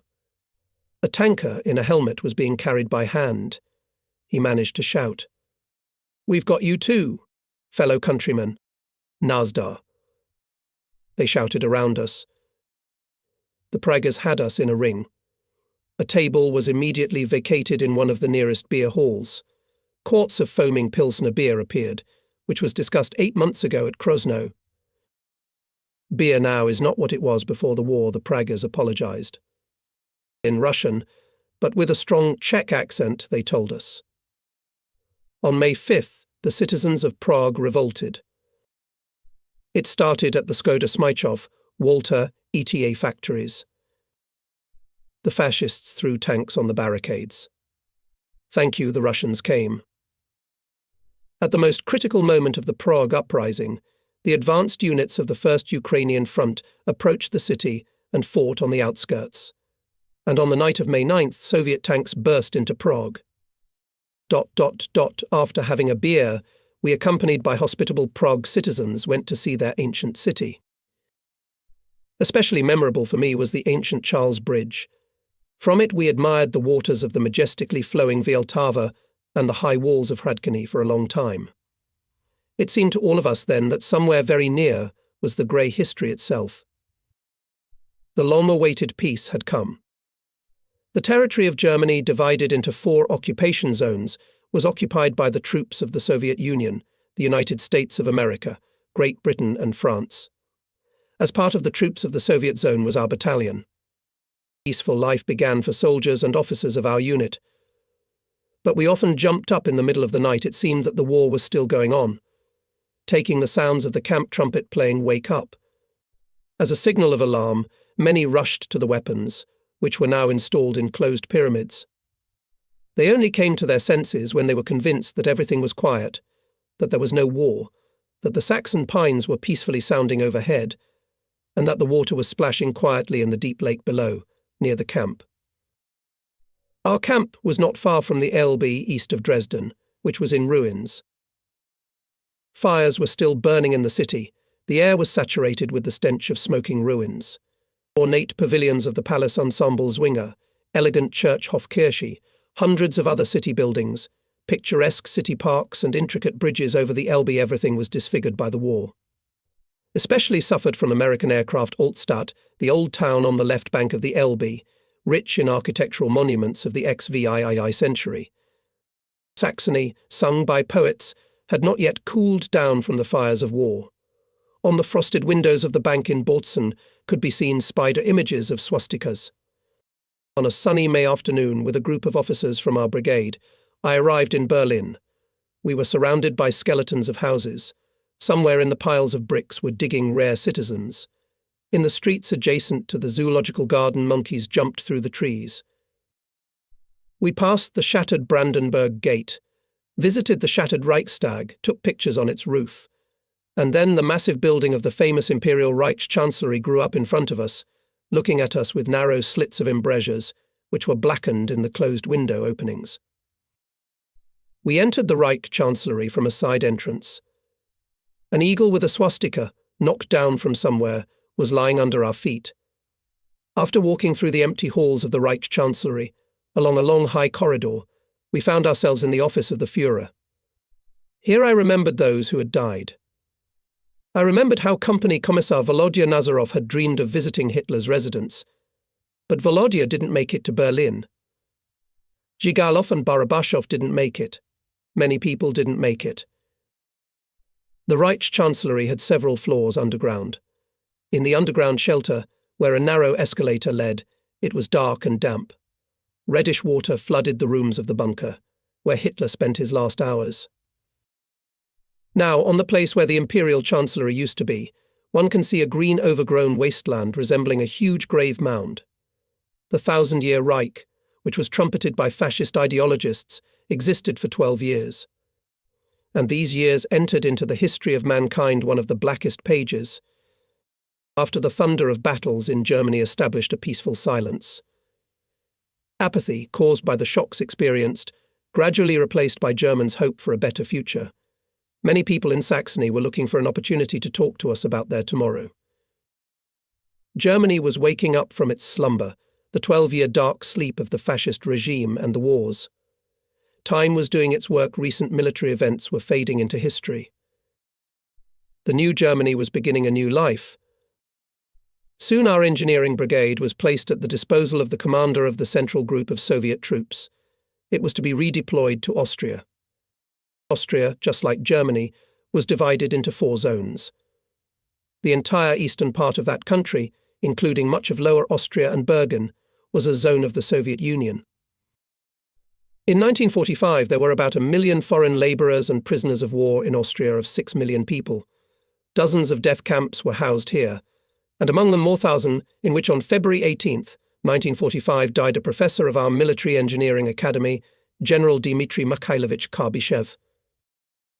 It was already beginning to get dusk when the battalion convoy pulled into the northern left bank suburb of Vienna-Floridsdorf. We drove past the neat 2-story houses of the suburb. There was relatively little destruction, but the buildings had a neglected look. The Danube soon came into view. All the bridges that connected Vienna with Floridsdorf had collapsed into its murky and swift waters. The automobiles moved across one of the 2 temporary military bridges. We entered Old Vienna shortly before evening. On the Prater, the ruined buildings and bridges over the canal were conspicuous. This marred the beauty of the peculiar city, sung by the waltzes of Strauss. At that time, the Austrian capital was home to about a quarter of the population of the entire country. Vienna remained not only a major industrial, but also a cultural centre. Life in it was getting better at a fairly rapid pace. Especially booming flourished Theatre Vienna. Austrian newspapers enthusiastically reported that Marshal Konev gave the city an echelon of cement for the restoration of the Opera House, and thanked the Red Army for this gift. The palace of Emperor Franz Joseph then housed the Red Army officers' home. The throne room became an auditorium, and we often went there for concerts. The palace was located in the central part of the city, on the Ring, which was the border of the Inter-Union district. Here along the small ring of Ringstrasse lined up numerous stores, cafes, cinemas, and therefore you could always see Allied officers and soldiers. At first when we met, we looked at each other with mutual curiosity. But soon enough our comrades got used to the berets of long-haired Englishmen, and to the pilots of the Americans, and to the cylindrical caps of the French. The brigade settled near Wiener Neustadt at Enzisfeld. Here, on the gentle slopes of the foothills of the Austrian Alps, in a picturesque green corner near the Rothschild Castle, spread our camp. There was silence all around. Only the forest rustled thoughtfully. Wild boars, roe deer, hares sometimes came to the camp itself. "The forest is good," the soldiers said among themselves. And yet such forests as in Russia, nowhere to find. After capturing Austria, the Nazis built an aircraft factory in Enzisfeld in the Alpine foothills. It was less visible and vulnerable from the air. And next to the factory grew a barracks camp, girdled with double barbed wire, through which the high-voltage current was passed. The barracks had remained uninhabited for months, and yet when we entered one of them, our nostrils were hit with such a terrible odour of sweat and blood-soaked wooden shields that we literally flew out of there. Wiener Neustadt was located 50 kilometres from Vienna and was a major centre of Hitler's military industry. Allied aircraft subjected the city to devastating bombing raids. Most of it was demolished by explosions. In the streets, piled with piles of bricks, were cleared only narrow passages for pedestrians, and above the city ruins, like a monument, rose the miraculously survived twin towers of the medieval cathedral. This is Hitlerplatz. That's how the square used to be called, explained to us in broken Russian a not young woman standing in line at the bus stop. And these ruins are in Hitler's homeland. Symbolic. Isn't it? Isn't it? It was the last days of the Austrian fall of 1945. The forests of the Viennese suburbs had not yet shed their leaves. The dim sun was still gilding the earth, and on the tops of the mountains and in the foothills the snow caps were clearly whitened. Winter was approaching with a soft step. Our native 207th Separate Motorized Engineering Sestakowski, Order of Bogdan Khmelnytsky, and Red Star Battalion finished its combat journey. The battalion, the child of the war, was born in the heavy fall of the 42nd near the Don. 3 years have passed since then. It is so little and so much. In battles and fights along the way. We had to go through a lot. Cherkashin hummed to his guitar when it was time to part with his comrades in arms in the camp near the Alps. Yes, indeed, the battalion has travelled a lot. More than 10,000 kilometres have remained at us behind shoulders. Our miners participated in 12 battles and dozens of fights. On the combat account of the 207th OMIB, there were 67 blown-up German tanks and 56 automobiles, 1 downed airplane, 1,500 destroyed Hitlerites. Only in battles 400 prisoners were taken. Fulfilling the tasks on the divisive mine explosive barriers, the personnel of the battalion installed 68253 anti-tank and anti-personnel mines, almost 600 landmines and time mines, mined 111 large and medium bridges, blew up 37 large bridges in the process of fighting. Clearing the way to victory for the Soviet troops, the specialists of the battalion cleared almost 20,000 mines of different systems and 63 large bridges prepared by the enemy for explosion.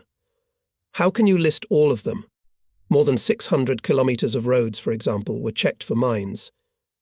Besides, sappers of the battalion built several hundred bridges with the length of 4,800 linear metres. And now there was peace on earth. One of the first peace acts of the Soviet government was to reduce the number of troops stationed in Europe. Many were therefore discharged to the reserve. It was a pity to part with the marvellous combat team, bonded by the dangers experienced together. And at the same time it was so joyful to return home as winners, to our relatives and friends, to return to the motherland to help it heal the wounds inflicted by the war. In August 1941, the camps of the 1st Moscow Red Banner Artillery School, named after L.B. Kresin, presented an unusual picture. Tents were urgently stretched in the forest, commanders' huts were filled with new people, wooden barracks were occupied by newly created, literally in a few days, headquarters. Regiments of multiple launch rocket artillery were being formed. We learned about the new secret weapon in early August, being in the reserve of the Stavka. But first I must tell you how I got into this reserve. There is a Belorusky station in Moscow, from which thousands of people leave and to which thousands of people arrive every day. For them it is usual, as well as other stations of the capital. But to me this station reminds me of joyful and anxious days. In 1939 I graduated from the Frunze Military Academy, and from the Belorusky station I was escorted to the city of Rikitsa by my wife, the companion of my combat life, my infinitely dear children, black-eyed Galia and grey-eyed Vovka. Friends congratulated me on my appointment as commander of the 170th Artillery Regiment of the 37th Rifle Division. We were young, strong, full of energy. At that time I turned 31 years old. To be the commander of an artillery regiment is a great honour, but having no experience in commanding even a division, I was very anxious. All the time did not give rest to the thought, will I cope? True, I received my baptism of fire in 1929 under the cities of Chalonor and Manchuria during the conflict on the Chinese Eastern Railway. I was sent to the active army immediately after graduating from the Tomsk Artillery School. I was appointed commander of a firing platoon in howitzer battery of the 21st Artillery Regiment. In the battles with the White Chinese, our battery twice repelled infantry and cavalry counterattacks by fire from open positions. Already then I learned the power and strength of artillery fire, and was proud that my combat service began in artillery. In August 1939, our 170th Artillery Regiment, as part of the 37th Infantry Division from the city of Rikitse, went to Kholkhin to crush the samurai who invaded the territory of the Mongolian People's Republic. However, we did not have to participate in the battles, as our troops under the command of G.K. Zhukov defeated the samurai invading the territory of the Mongolian People's Republic. K. Zhukov defeated the Japanese militarists, and our help was no longer needed. The 37th Infantry Division, including our regiment, were left in Siberia. In the same year, 1939, the 170th Regiment, as part of the same 37th Infantry Division, was transferred from Siberia to the Petrozavodskaya direction and participated in battles with the White Finns. For these battles, we and the Regiment Commissar N. D. Vishnyakov were awarded the Order of the Red Star. On June 23, 1941, on the second day of the Great Patriotic War, the 170th Artillery Regiment engaged in an unequal battle with Nazi tank columns. It was near the village of Tovstyuny, which is 35 kilometers from the city of Lauban. Then fights took place on the river Zhizhma at the station Govya near the settlements Ivy, Rubizhovichi, Negorilay. With heavy fighting we had to retreat, but we still made tangible blows on the enemy outnumbering us. With units of my regiment I broke through the encirclement. We came out with weapons in our hands, in full uniform. We managed to fight our way to Mosia, from where we were sent to Gomel. In Gomel, the soldiers and sergeants who came out of the encirclement were ordered to be transferred to the newly formed units of the 21st Army, and I, with a group of officers of the 170th Artillery Regiment, was sent to the reserve of the Western Front near Moscow. And so in the first days of July 1941 I arrived again at the Belorusky railway station. The platform and all its premises were crowded with military men, wounded, evacuated old men, women, children. A huge grief had fallen on our country. The enemy was tearing towards Leningrad, Odessa, Kiev, Kharkov. Heavy battles were fought near Smolensk, Yartsevo, Yelnya. We did not know what happened to our families, who stayed in Lepel and Vitebsk. Before going to the reserve of the Western Front, I decided to visit the Central Committee of the Party and the Operational Department of the General Staff. I realized that the workers of the Central Committee and the General Staff were especially busy now, and maybe everything I would inform them about would not be new to them. But my soul was burning, and I considered it my party duty to tell the Central Committee about the first battles with the Nazis, about the fighting of the 37th Infantry Division, about the withdrawal of its remnants from the encirclement, to tell about the situation in the first days of the war for the 21st Infantry Corps, and in particular for our 170th Artillery Regiment, to tell about the courage and fortitude of the soldiers and commanders, to express my thoughts. The matter was facilitated by the fact that my comrade V.A. Frolov worked in the Central Committee. At one time he gave me a recommendation to the party. I still have his telephone number from before the war. I decided to summarize my thoughts on paper. At the station I bought 3 student notebooks at a kiosk and got a couple of sheets of copy paper. There, at the station, I wrote a report in 3 copies. We signed the letter together with Political Officer N.I. Gribkov. With this document I went to the Central Committee. Frolov received me warmly, listened attentively to my story and suggestions, informed me, of course, within limits, about the activities carried out by the Central Committee and the government to mobilize forces and means for a decisive repulse of the enemy. Frolov's message cheered me up and encouraged me. My heart became lighter. Frolov promised to report my letter to the leadership. He advised me to keep my spirits up and wished me good luck in the hard and severe fight with the enemy. Encouraged and inspired, I went to the Operations Directorate of the General Staff. I took with me the battle banner of the 170th Artillery Regiment, which we had taken out of the encirclement. We were sure that under this banner we would still fight. Returning to the station, I told my comrades in arms about the results of my visit to the Central Committee and the General Staff. With the first train we left for Meshcheskaya station in the reserve of the Western Front. And here we are already in place. In the evening I lay down to rest in a hastily made hut on an unfolded cloak tent, which from the first days of the war replaced my overcoat and bed, and then served as a cover for the battle banner. The overhanging crowns of birch trees overhung the tent. Everything in nature was calm and majestic, and I was overcome by heavy thoughts. It is not easy in the first unequal battles to lose the regiment, experienced combat friends, have no information about the family and tormented by thoughts that it could fall into enemy hands, and then the disappointing reports of the Sovinform Bureau. My heavy thoughts were interrupted by the Chief of Intelligence of our regiment, Senior Lieutenant N. Golikov, a man of great courage. It was he who saved the regiment's banner. Comrade Commander, on the Western Front our troops used a new secret cannon, he excitedly reported. They say that it terrifies Hitlerites with its fire. This information in secret was passed from mouth to mouth. They said that the new powerful weapon in a short time creates a sea of fire, that the fascists fled from Austria in panic.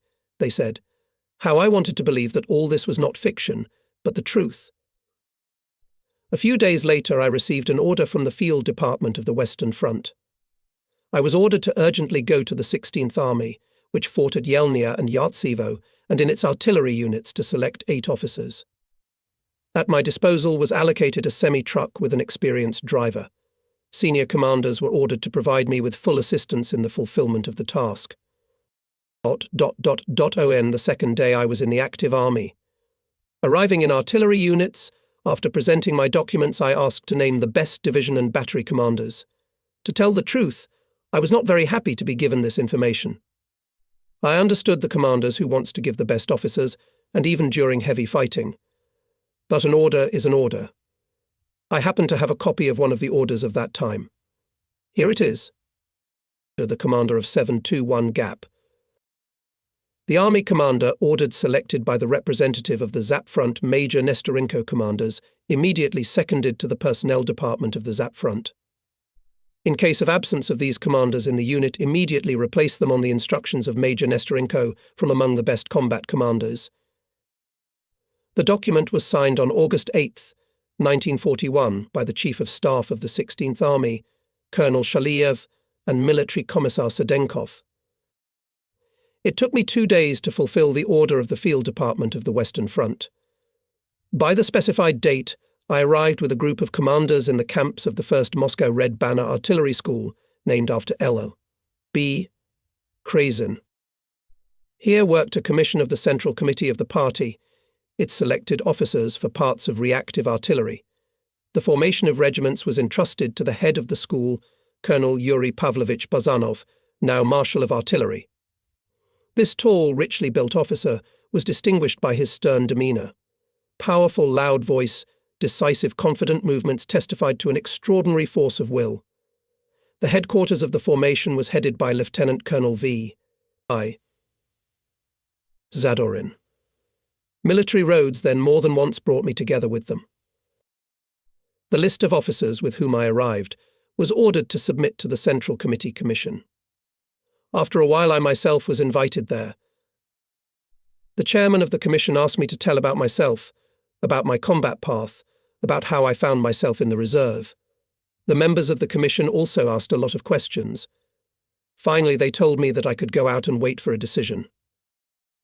They invited me in about 10 minutes, for the rest of my life remembered as the chairman of the commission solemnly announced, "Comrade Nestorenko, you are appointed commander of the 4th Guards Mortar Regiment of Rocket Artillery Reserve of the Supreme High Command." From the joy and excitement of the heart beat, so that was heard every beat. Excitedly thanked the commission for the high trust and promised to justify it with honour. I was warned that the weapon is secret, so when starting to form a regiment we must be especially careful to select personnel. In farewell, the chairman of the commission shook my hand and said, "Do not lose time, get down to business. Detailed instructions will be given to you in the headquarters of the formation." Following me, the commission invited Captain Nevada Skurda, who was seconded from the 16th Army and arrived with me. "Assigned to the 2nd Regiment," he said, leaving after about 10 minutes. "What do you mean in the 2nd? I was surprised. Why not in the 4th? Again I go to the place where the Central Committee Commission met. I ask that Skurda and all the officers who arrived with me from the 16th Army sent to the 4th Regiment. Good officers are needed in other regiments too. With a smile told me the chairman of the commission, but promised to fulfill the request. I also asked that all officers of the 170th Artillery Regiment be assigned to the 4th Regiment from the reserve. However, I was told that they had probably already received new assignments. I was about to leave the reception room, when suddenly a young, short officer with 3 cubes in his buttonholes appeared in the doorway. I could not believe my eyes. In front of me, smiling broadly, stood my pupil from the Tomsk Artillery School V.M. Solomin. We hugged tightly. "Volodya, apply for the 4th Regiment," I said. He left and I was worried. What if they refuse him? And again I rushed to the cherished door for the 3rd time. Our request was granted. Solomin was assigned to my regiment as Assistant Chief of Staff. He was a remarkably capable and efficient officer. His contribution to the formation of the regiment is difficult to overestimate. The selection of people, the creation of the regiment's headquarters, all this lay on him. Could I have thought then that in December of the 41st Volodya Solomin would die a hero's death? In the battles near Verkhnaya Lyubovskaya, commanding a division, he called the fire on himself to stop the furious attacks of the enemy.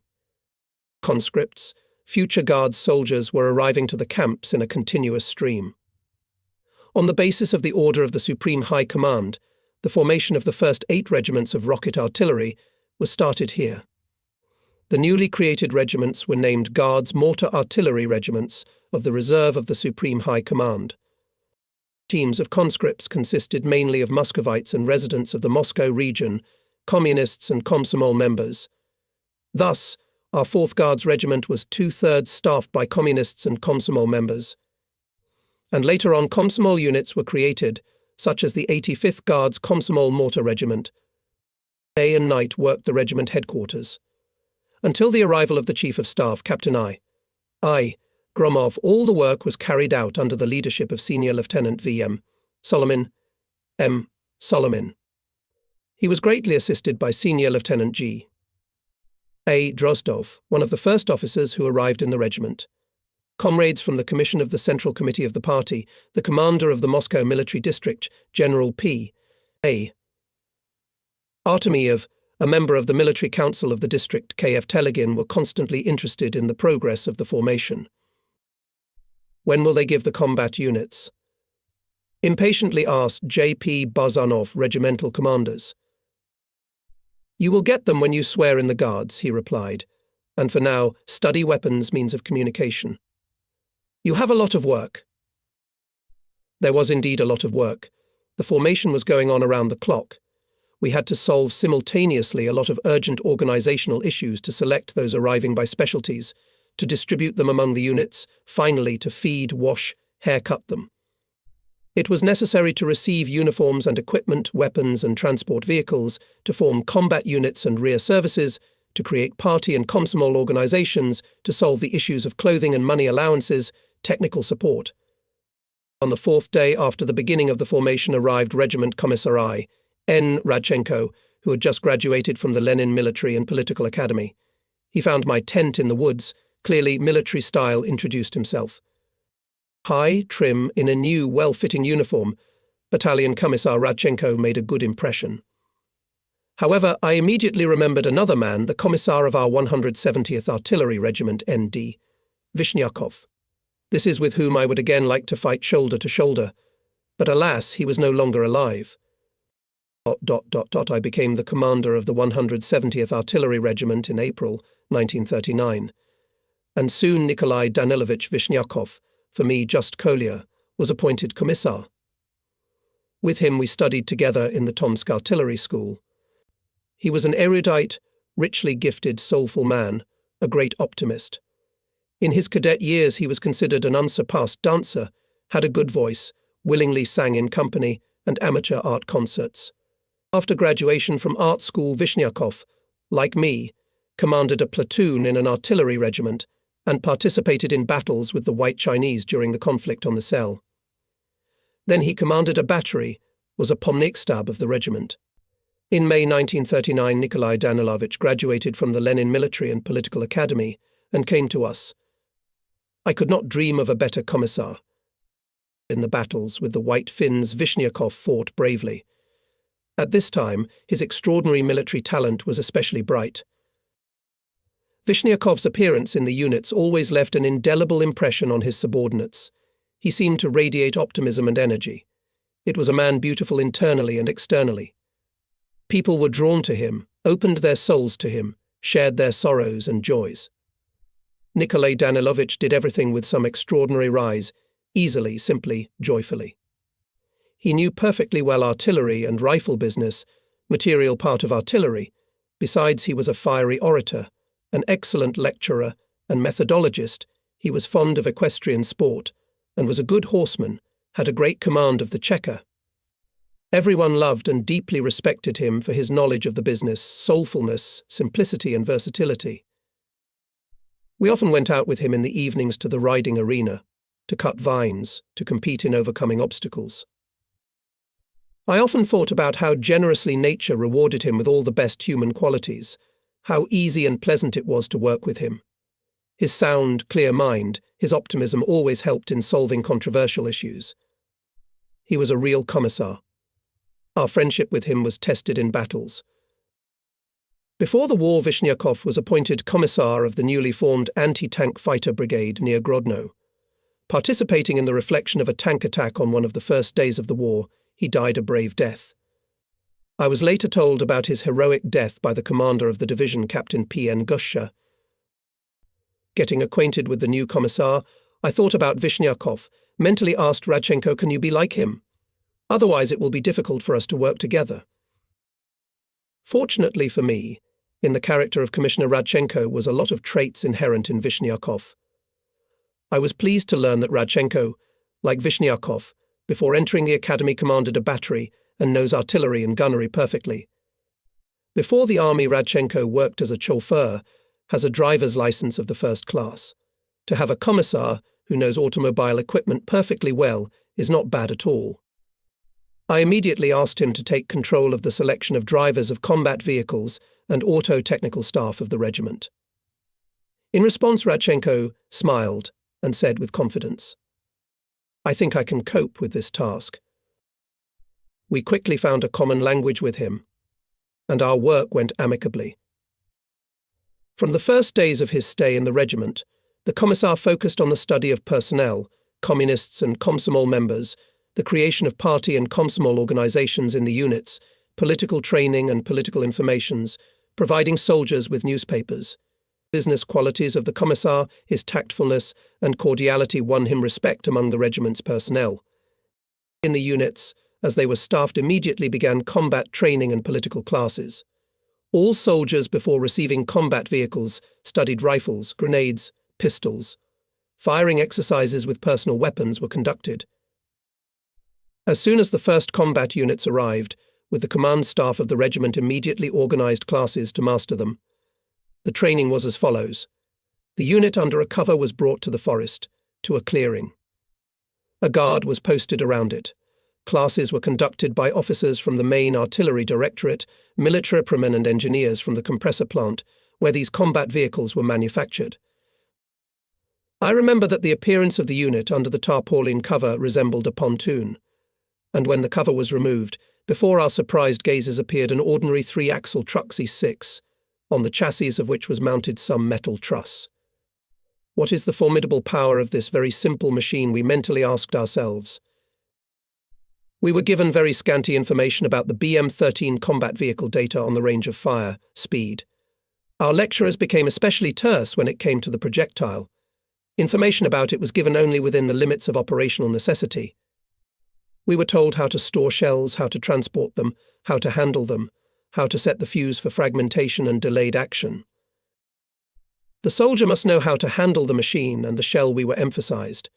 The warhead of the projectile consists of. In the rocket chamber there are powder pellets. And further it was shown how to disassemble the projectile in case of malfunction. But more detailed information was given about how the launcher is loaded, how it is aimed, how the rate of fire is ensured. By the way, rocket shells were given the conventional name mine. Combat vehicles were sometimes called combat rigs, sometimes guns, but never mortars. What was a combat vehicle? On the 3-axle chassis of the car Z6 was installed metal truss, on which mounted a package of 8 5-meter steel I-beams. To facilitate the combat installation, round holes were drilled along the entire length of each beam. The truss with a package of rails was firmly connected to the rotating frame. The rig had a simple design of swivel and lifting mechanisms, a bracket for a sight with the usual artillery panorama, and an iron fuel tank attached to the rear of the cab. 2 folding jacks were mounted on the rear of the chassis. The cab windows were covered with armoured hinged shields. Against the commander's seat on the front panel was mounted a small rectangular box with a turntable, resembling the disc of a telephone set, and a handle for turning the disc. There were 16 numbers on the disc. This device was called a fire control panel, abbreviated as a fire control unit. A harness of conductors ran from the console to a special battery and to each guide. At one turn of the fire control panel handle, the electric circuit was short-circuited.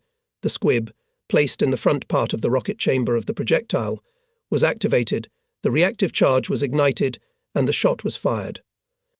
The rate of fire was determined by the rate of rotation of the firing handle. 16 shells from BM-13 could be fired in 8 to 10 seconds. It took literally a few hours for a trained artilleryman to learn the combat vehicle. The simplicity of the new installations was due to the use of reactive force in the combustion of the powder charge. The projectile was not fired from a solid barrel under great pressure of powder gases, as it happened in artillery systems, but was gradually accelerated along the guide and then gained the required speed during the entire time of burning of the reactive charge. After the first familiarization with the combat vehicles and the device of rockets, it became clear to us that the main thing in this new artillery is not the installations, but self-propelled projectiles. Heavy and expensive guns were not required here, and the rocket shells of that time, after their development and finalization in production, were not more expensive than artillery shells of the same caliber. Especially if we compare them with shrapnel shells, which had double-acting distance tubes, strong steel, perfectly milled bodies, rather complex profile of the head and ogival part, and a special leading belt. So, the M13 rocket shell consisted of a rocket chamber with a powder charge body, head part with a bursting charge, fuse, detonator, igniter, squib, grate, nozzle, fairing, 4 stabilizers, and 2 guides. In the rocket chamber were inserted powder pellets, the composition of the powder of which we did not know. We did not know the composition of the explosive charge either, but we did not need it. We had to know the striking and destructive effect of the shells, the rules of handling them, the causes of failure of the installation and ways of their elimination. For the commanders of regiments, divisions, batteries and political officers soon organized a demonstration firing. 2 BM-13 vehicles were placed in specially dug trenches. From them visible only packages of guides and part of the truss. On the top rails of each machine were 8 shells. The machines were placed so that the guides had a low angle of elevation. We positioned ourselves in trenches 150 to 200 meters from the firing position. The route of firing passed through a gully, behind which targets' wooden shields were placed on the field with a slope in our direction. It was a warm August morning. In some places in the lowlands there was still fog. The field with targets was flooded with bright rays of the sun. The silence was extraordinary. The eyes of all present were turned towards the loaded combat vehicles. The head of the firing, Colonel Y.P. Buzhanov, announced that first 1 shell would be fired, and then a salvo of 7 more shells from the first combat vehicle. At the signal of the leader, the first shot was fired. A jet of fire flew out of 1 shell, then it took off from the place, and with an unusual noise, penetrating the morning silence, raced along the guide and flew, gaining more and more speed. Following it stretched a fiery tail with a bright white flare at the very nozzle. Gradually, the white flame of the flare changed to orange-red, leaving behind a grey cloud. After a few seconds, at a distance of 300 to 400 meters from the launcher, the flare disappeared, and a powerful explosion occurred in the area of the target field. The grass around the exploded shell first smoked and then caught fire. This was followed by the command first installation fire. The shells one after another came off the guides, and just like the first one, leaving behind them long tails of fire, with a grinding and hissing noise rushed to the target.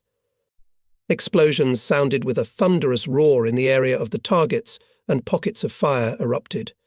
Grass and bushes were burning. In a few minutes we were taken by cars to the targets. All of them were hit by numerous fragments. The craters were small, but the impact zone exceeded the impact zones of 122 and 152 mm howitzer shells. The fires were caused by an incendiary substance, thermite, which was added to the bursting charge. We saw that the striking effect of the new weapon is large. By 8 fired shells, we could imagine what would be a divisional, and even more so a regimental volley. Commanders estimated the density of fire, the area of impact of battery and divisional salvos. They expressed their delight briefly. Great, wow, that's power.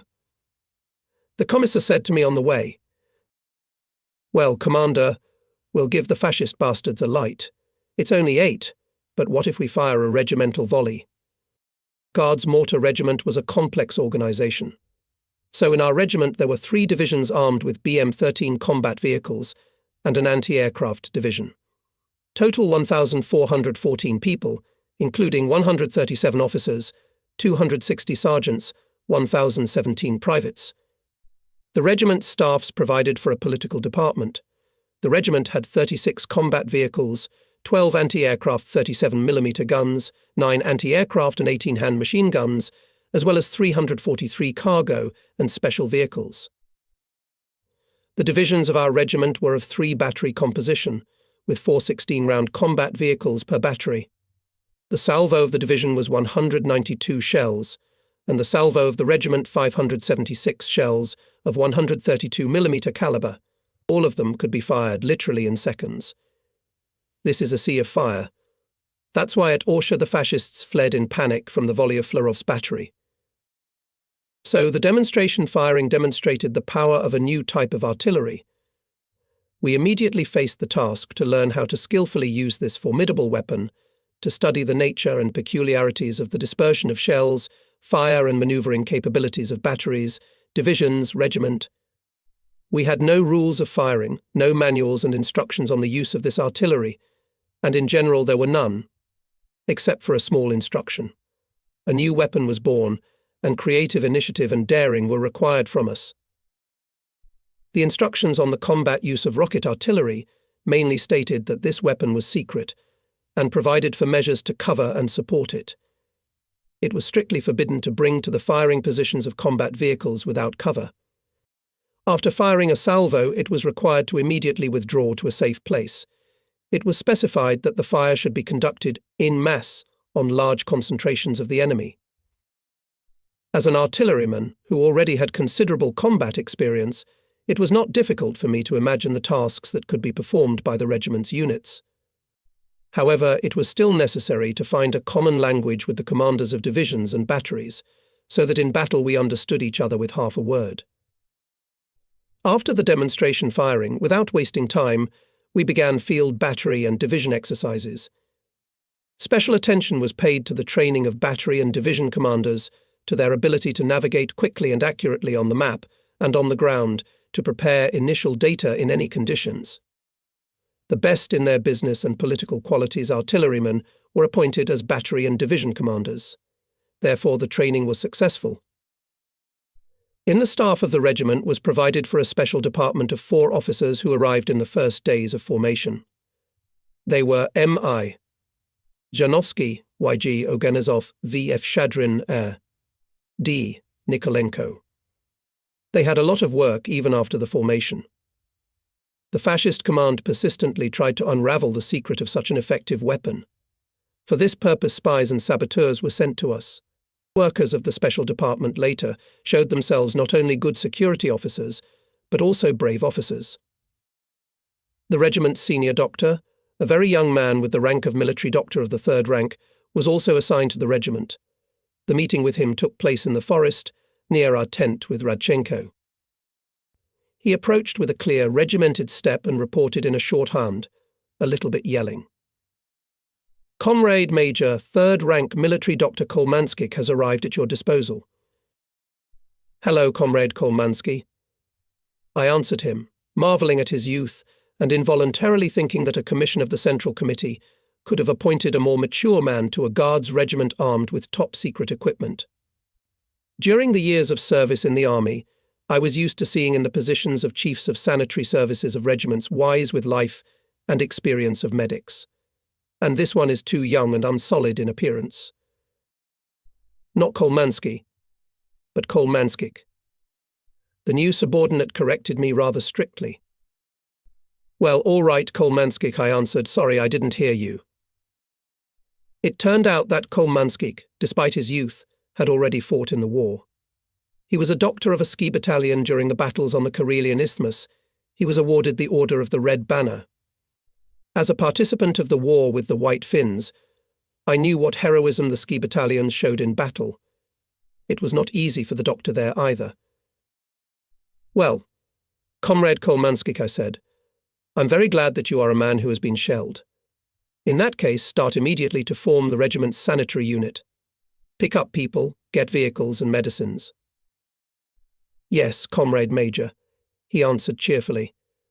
I know what medicines are in battle. In 3 days, report on readiness. If there are any difficulties, contact me at once. But he did not address me once during these 3 days, and on the appointed date reported that the regiment's sanitary unit was formed, the people were well chosen, 2 cars of medicines were received. Well done. I praised him. Now do not lose time, organize classes.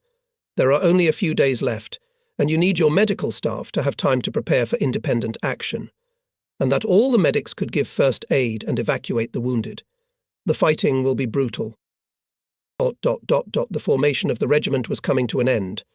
We received 48 combat vehicles for all 4 divisions. They were supposed to be handed over after the personnel of the regiment took the oath. Taking the oath was held by divisions and services. For greater solemnity, it was decided to hand over the combat vehicles to the calculations in front of the regiment's formation. We developed a special ritual and prepared the text of the oath of the Guardsmen.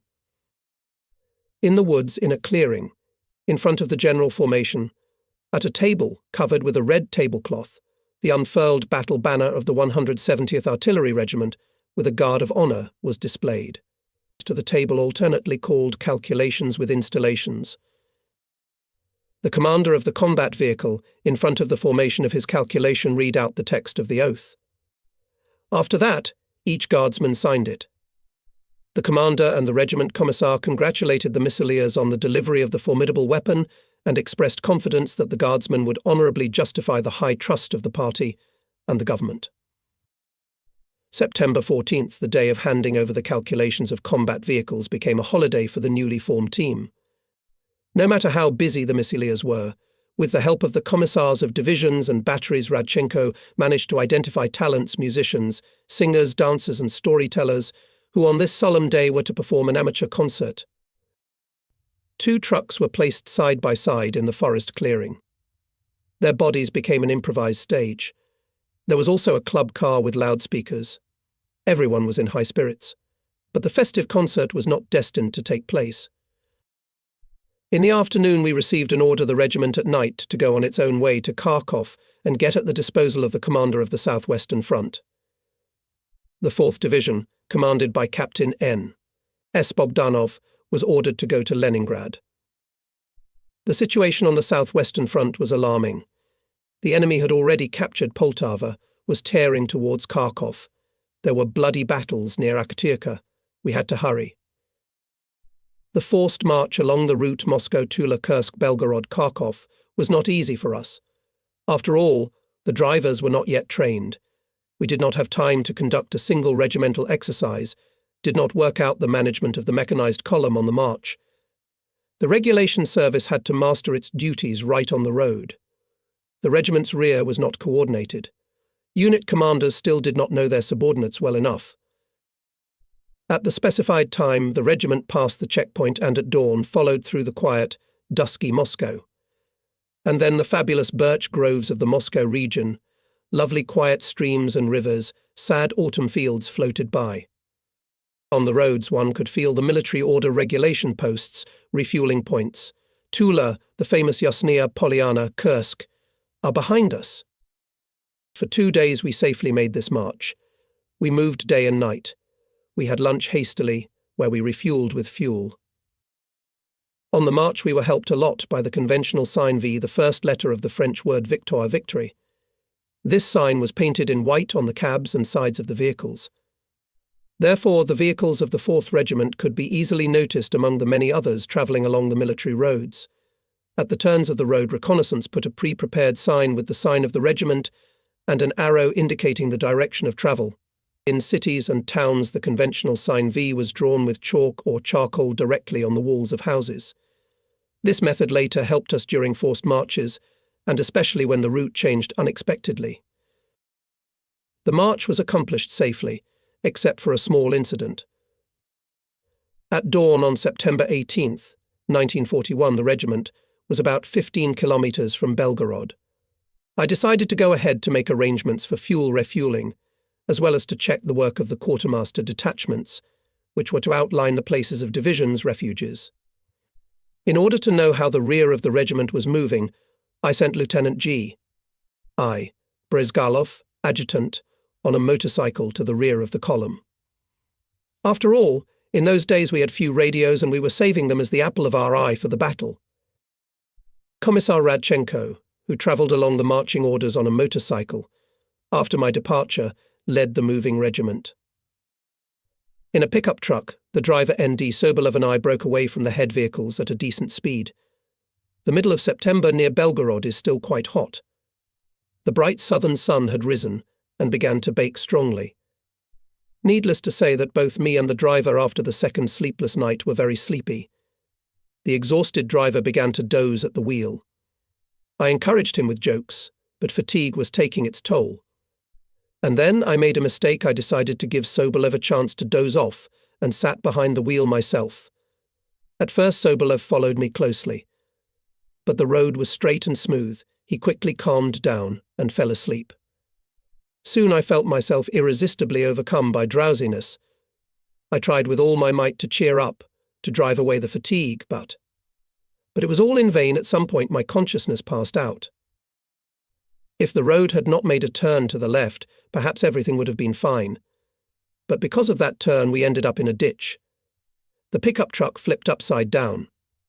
I was on the bottom, the driver was on top of me. The cab was twisted, the doors couldn't be opened. Luckily for us, a truck with soldiers was passing by. After 100 meters it stopped, and a few men ran up to us. "Are you all right, Comrade Major?" There was anxiety on the face of a freckled Efreyator. The soldiers immediately put the pickup on wheels. The accident occurred on soft black soil, and therefore we got only bruises, and the car dents on the fenders and body, and a small skew of the cabin. The engine and running gear, fortunately, were not damaged. A lot of gasoline leaked out of the tank. We refueled the pickup from a spare tank and drove to Belgorod. Of course, the driver sat behind the wheel now. In my commander's practice, I became more cautious about substituting chauffeurs from now on. Soon Belgorod, with chalky mountains overgrown with briars, quiet muddy river Oskol was left behind. Early in the morning the regiment concentrated on the northern outskirts of Kharkiv in a shady forest park. At 10 o'clock in the morning we left with the Assistant Chief of Staff, Senior Lieutenant V. M. Solomon, and the Assistant for Logistics, Captain M.D. Dimenko, to the headquarters of the Kharkiv Military District, located at that time in Kharkiv. The city met us with patrols at every corner, bristling with anti-tank hedgehogs. We had to solve the problem of supplying the regiment with all kinds of allowances, to get topographic maps. However, neither the commander of the troops of the district, nor a member of the military council was at the headquarters, and without them no one could solve this issue. "Wait, they are about to arrive," reassured us on duty at headquarters. We waited for about an hour. Suddenly the door opened gustily, and a general in a dusty uniform entered the reception room with a quick gait. I realized that it was the commander of the district troops, Major General A. N. Chernikov, and reported to him about the arrival of the regiment. "Do you have the same installations that were used at Orsha?" he asked. I answered in the affirmative. "Very good." The general was pleased and began to ask where the regiment was, what condition it was in, how many rigs it had, whether it had shells and fuel. Immediately Chernikov gave an order to enroll the regiment on all types of allowances. The operators were ordered to familiarize me with the situation of the troops and to issue the necessary maps. Then the general turned to me. "The situation at the front is difficult, Major. Immediately stock up on everything you need. You will receive your combat mission at the regiment's location. I'll report your arrival to Marshal Timoshenko. I wish you success." And he shook my hand. Within a few hours at the district headquarters, we solved all the issues of support. In the afternoon, the regiment had fuel and food, and 5 volleys of shells we carried with us. In the evening we had the first regimental party meeting. The determination to give their lives for the victory over the enemy sounded in every speech of the communists. At the meeting the party bureau of the regiment was elected and tasks were set for the communists. The bureau consisted of the commissar and the regiment commander. Headed the party bureau political officer VP Korovnikov. The next day we came to us with a combat order regimental commissar FN Zhukov. We were ordered to go in full force to the section of the front, where the 14th Cavalry Division of General Vidi Krychenkin was defending. And it fought near the village of Dikanka, in the places sung by the great Gogol. Our regiment was now part of the newly created operational group of Guards mortar units of the Southwestern Front. The group was commanded by Colonel A. D. Zubanov. Members of the military council of the group were Regimental Commissar F. N. Zhukov and Senior Battalion Commissar A. K. Kiselev, Chief of Staff Major V. I. Voznyuk. The group at first included our regiment and 2 divisions of 7 GMP, which were still on the march. In the morning of September 24th, the regiment concentrated in the woods, about 15 kilometers northeast of Dikanka. Commissar Radchenko and I went to the headquarters of the 14th Cavalry Division in our pickup truck. Radchenko sat behind the wheel, and I with the map next to him. The driver Sobolev, Adjutant Lieutenant Brizgalov and 1 machine gunner took places in the back. Radchenko drove the car classically. Therefore I was absolutely calm for his non-staff driver. He and I often travelled together. On the road we exchanged opinions, sometimes even solved current affairs. However, our trips together did not last long. Having learned that once we came under artillery and mortar fire, and almost both of us were killed, the commander of the operational group of the GMCH front, Colonel Zubanov, by special order forbade us to ride in the same car without special necessity. So, we were approaching the famous Dikanka. On the sides of the road proudly towered poplar trees, in the fields stacks of harvested bread, haystacks. And here was Dikanka. White houses were drowned in gardens, autumn flowers were growing in the front gardens. And behind the village there was a big forest. The road was blocked by a barrier. A cavalryman armed with a machine gun carefully checked our documents and showed us where to go. The headquarters was located on the outskirts of the village in a large, spacious hut. Horses were tethered near the fence. They were guarded by horsemen. We drove up to the headquarters itself. The horseman and the sentry at the entrance stretched out, saluting us. Having answered, we quickly entered a large room. Here on long benches sat fighters and commanders. Automatic rifles, carbines and gas masks were hung on the walls.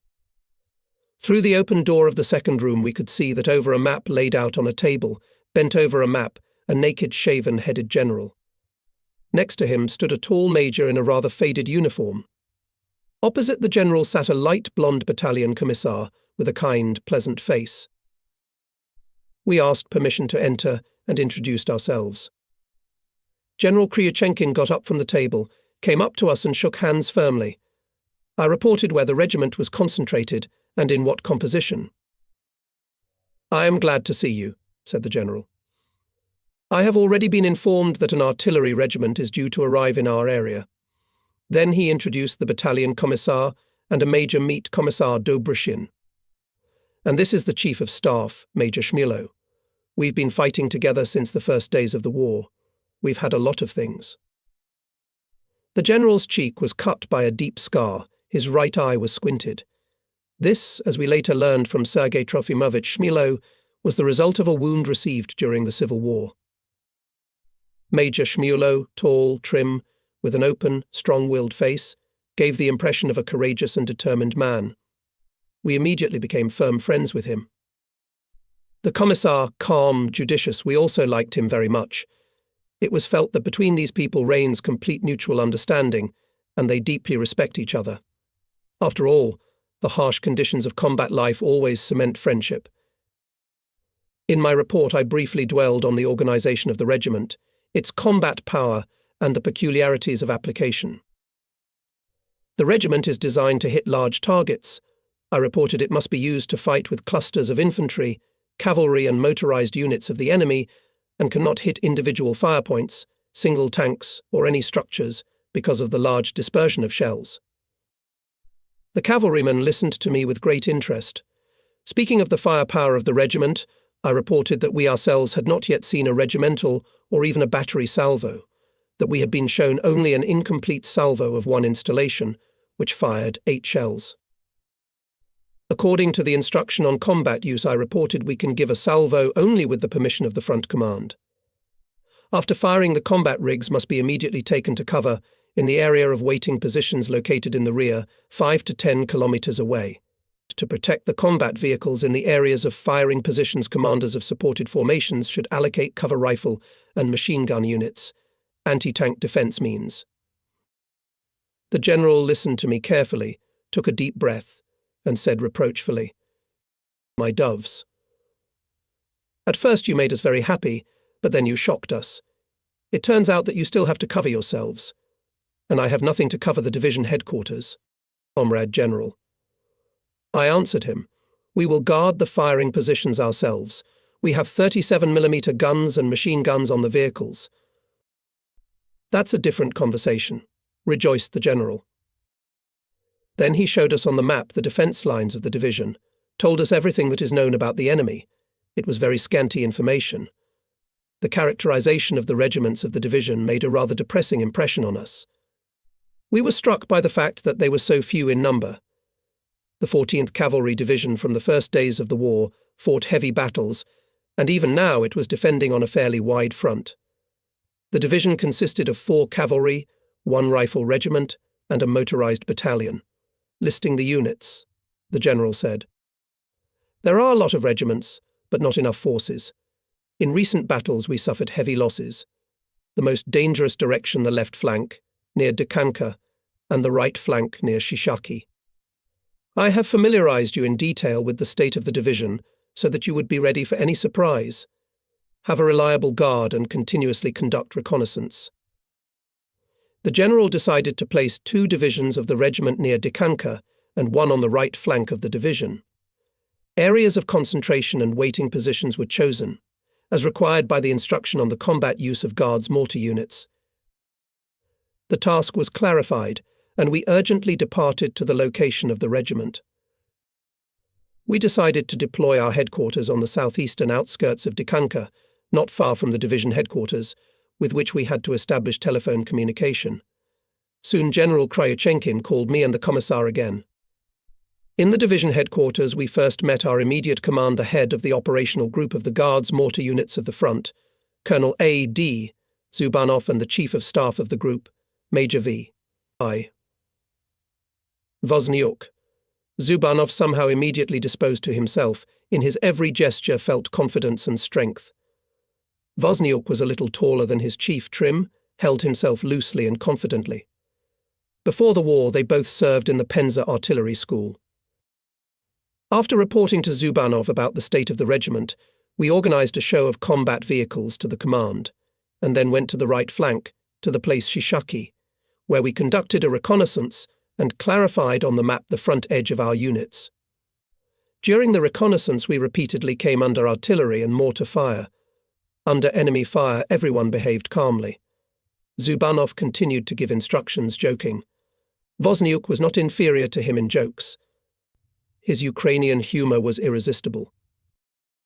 In the evening of September 24th, Zubanov and Wozniuk left for the front headquarters. Before leaving, Zubanov once again reminded me that volleys could be fired only with their permission. And then I asked him a question that had long tormented me. What to do if the situation requires an immediate volley and communication with the front will be broken? The task of each chief to ensure continuous communication with the senior staff, answered Zubanov. In addition, the division headquarters with the headquarters of the front has not only wire communication through the corps, but also direct radio communication. Having seen off the group command, we went to our command post with the permission of General Kryuchenkin. Here the division commanders were waiting for us. At night, on the division's defensive section, in the area of Dekanka, the divisions took the following combat order: in the centre the 2nd Division of Captain R.R. Vasilevich, on the right flank the 1st Division of Captain V. Dobrozadova, and on the right flank the 1st Division of Captain V. Dobrozadov, and on the left flank 3rd Division of Captain P. M. Kudyak. Fire platoons were ordered to be in waiting positions in full combat readiness, and the commanders of divisions and batteries to be at observation posts, having previously established reliable communication with the fighting positions. I entrusted Senior Lieutenant Solomin with the selection of a place for the regimental observation post and its equipment, and with pleasure I was once again convinced of the exceptional conscientiousness and high artillery training of this commander. The observation point was equipped 1.5 kilometers west of Dekanka, on the edge of a large forest. From there the front edge of our defences and the front line, on which the enemy's advanced units had entered, were clearly visible. Between our and German trenches ran a wide gully with gentle slopes overgrown with small bushes. A kilometre beyond the gully in the enemy's location was an oak grove, occupying about a kilometre along the front. This was the tract of Perarub. To the right and left of it, at a distance of 4 or 5 kilometres, visible farms. Solomon reported. The observation post is equipped. It installed a bussel and stereo tube. The enemy is being monitored. Established communication with the 70th Cavalry Regiment and its headquarters, laying a telephone line to the observation posts of the 1st and 3rd Divisions. In addition, surveillance of the enemy is organised from a tall oak tree, which is 100 metres to our right at the edge of the forest. But won't the observer be shot down by the fascists? It's too good a landmark. No, Comrade Commander, it's not so easy to spot. The crown is so thick. And even if they find it, it's not easy to shoot it down with a shell. The enemy has an observer on a trigonometric tower. It can't be. I marvelled. Are they completely crazy from the schnapps? And you look in the stereo tube, Solomon suggested. And indeed on the top platform of the tower, like a rook in the nest, nestled fascist observer. Why do you let him sit there and view the depth of our defences? I asked angrily. And what to do? You can't give a volley, and you can't reach him with a machine gun, Solomon answered. Well, and artillery division of cavalrymen for what? The commander of the division says that he has few shells, and it is difficult to hit the tower. Take me to him.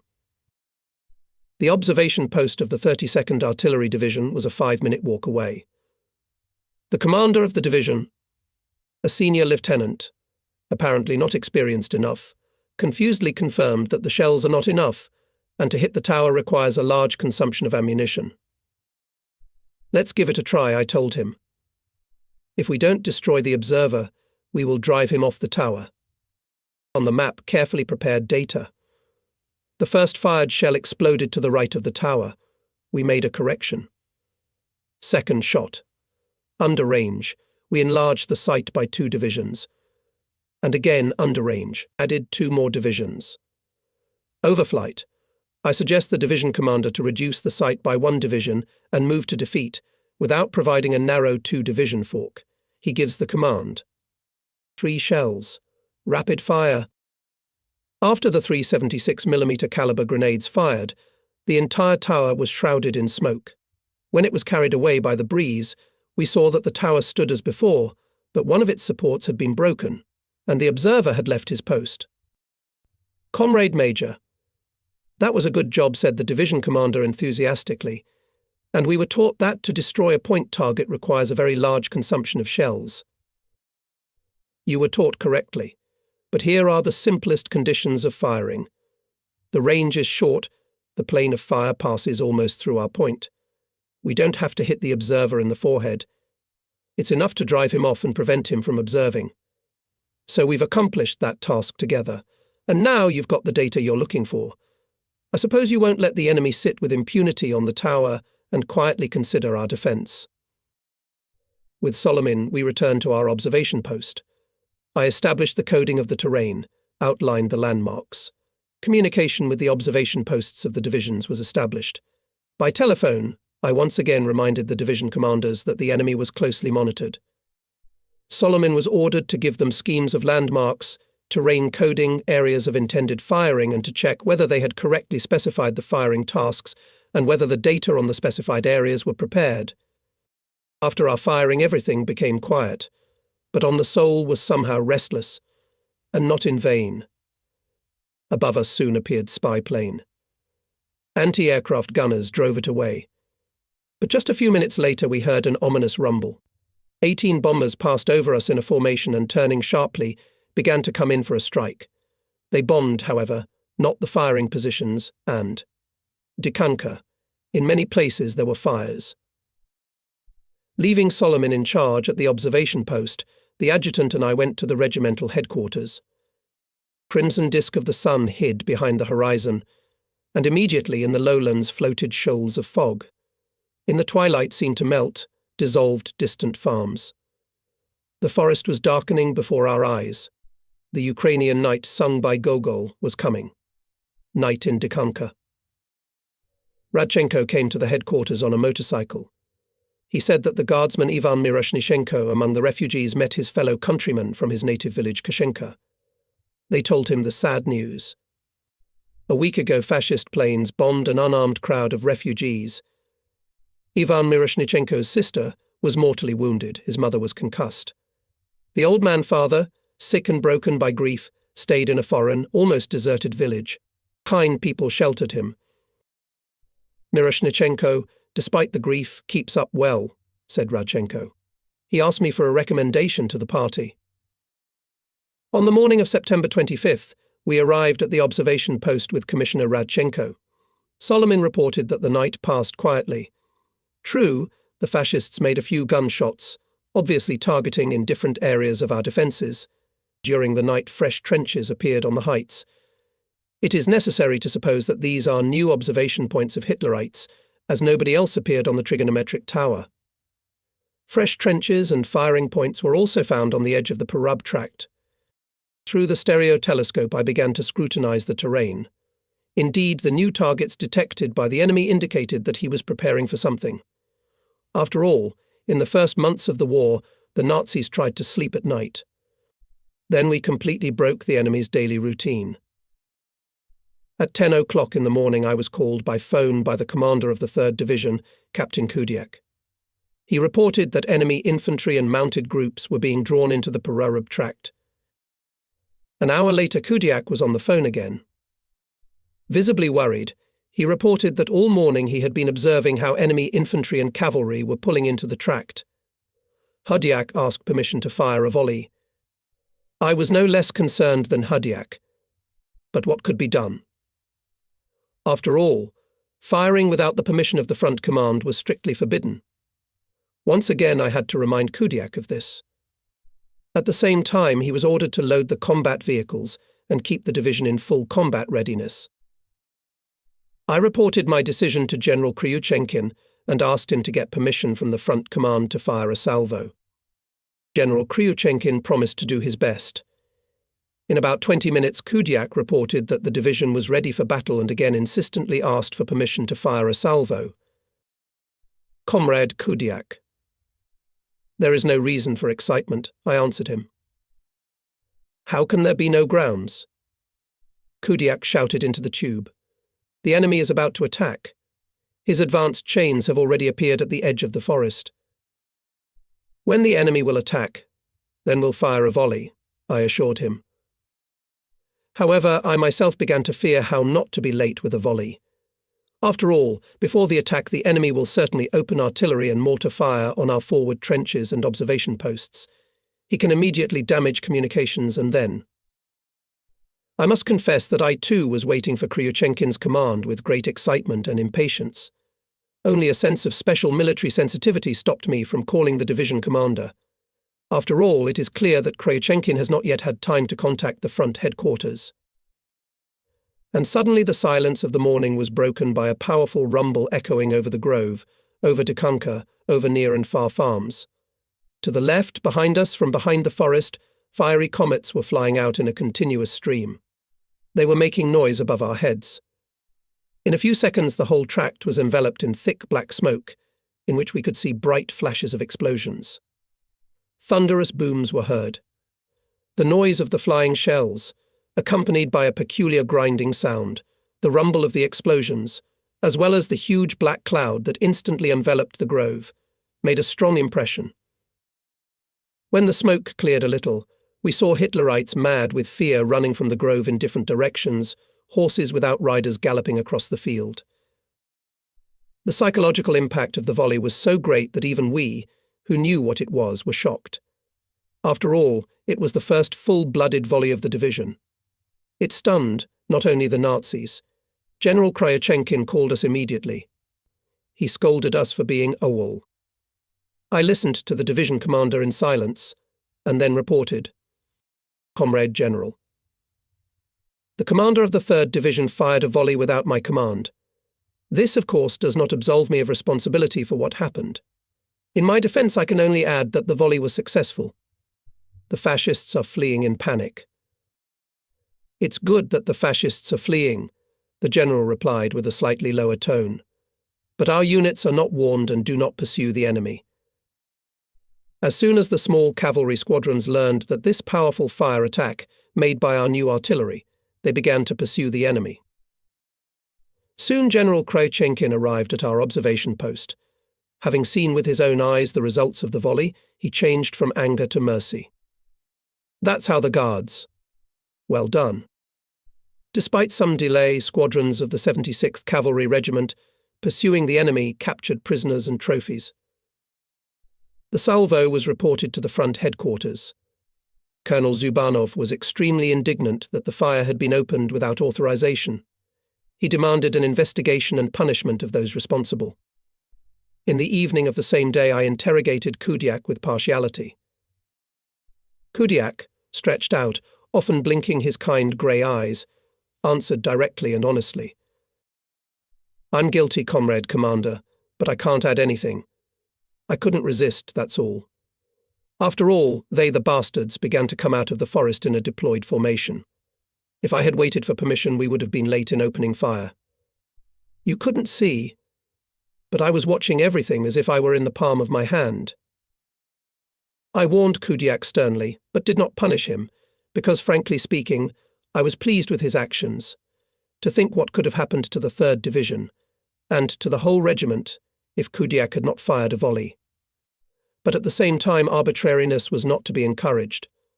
Although in war it is sometimes difficult to distinguish between AWOL and reasonable initiative. I ended my conversation with him like this. "Your good fortune, Comrade Kudiak, is that winners are not judged. You fired a successful and timely salvo. But from now on such nervousness should never be allowed." Kudiak left me brightened and visibly cheered up. This unscheduled volley opened a glorious page of the combat history of the 4th Guards Mortar Regiment. On the defence of the 14th Cavalry Division, our regiment operated from September 24th to October 1st, 1941. During this time, the division not only held the occupied line, but also managed to advance its left flank by 12 to 18 kilometres. All divisions of our regiment were involved in active combat operations, and their battery and divisional salvos disrupted every attempt of the enemy to concentrate on any area of its forces and go on the offensive. Here is how it is said about the combat work of our regiment at this time in the log of combat operations of the division. It 11.001 Division of the 4th GMP opened fire on Fedorovka, where the enemy cavalry was concentrated. After shelling, Hitlerites fled, leaving Fedorovka. In total, with 3 to 4 battalions of infantry and up to 5 enemy batteries operated in front of the division, the enemy inflicted heavy losses by artillery fire of 4 GMP. During the whole day in Stasi, the Germans buried the dead.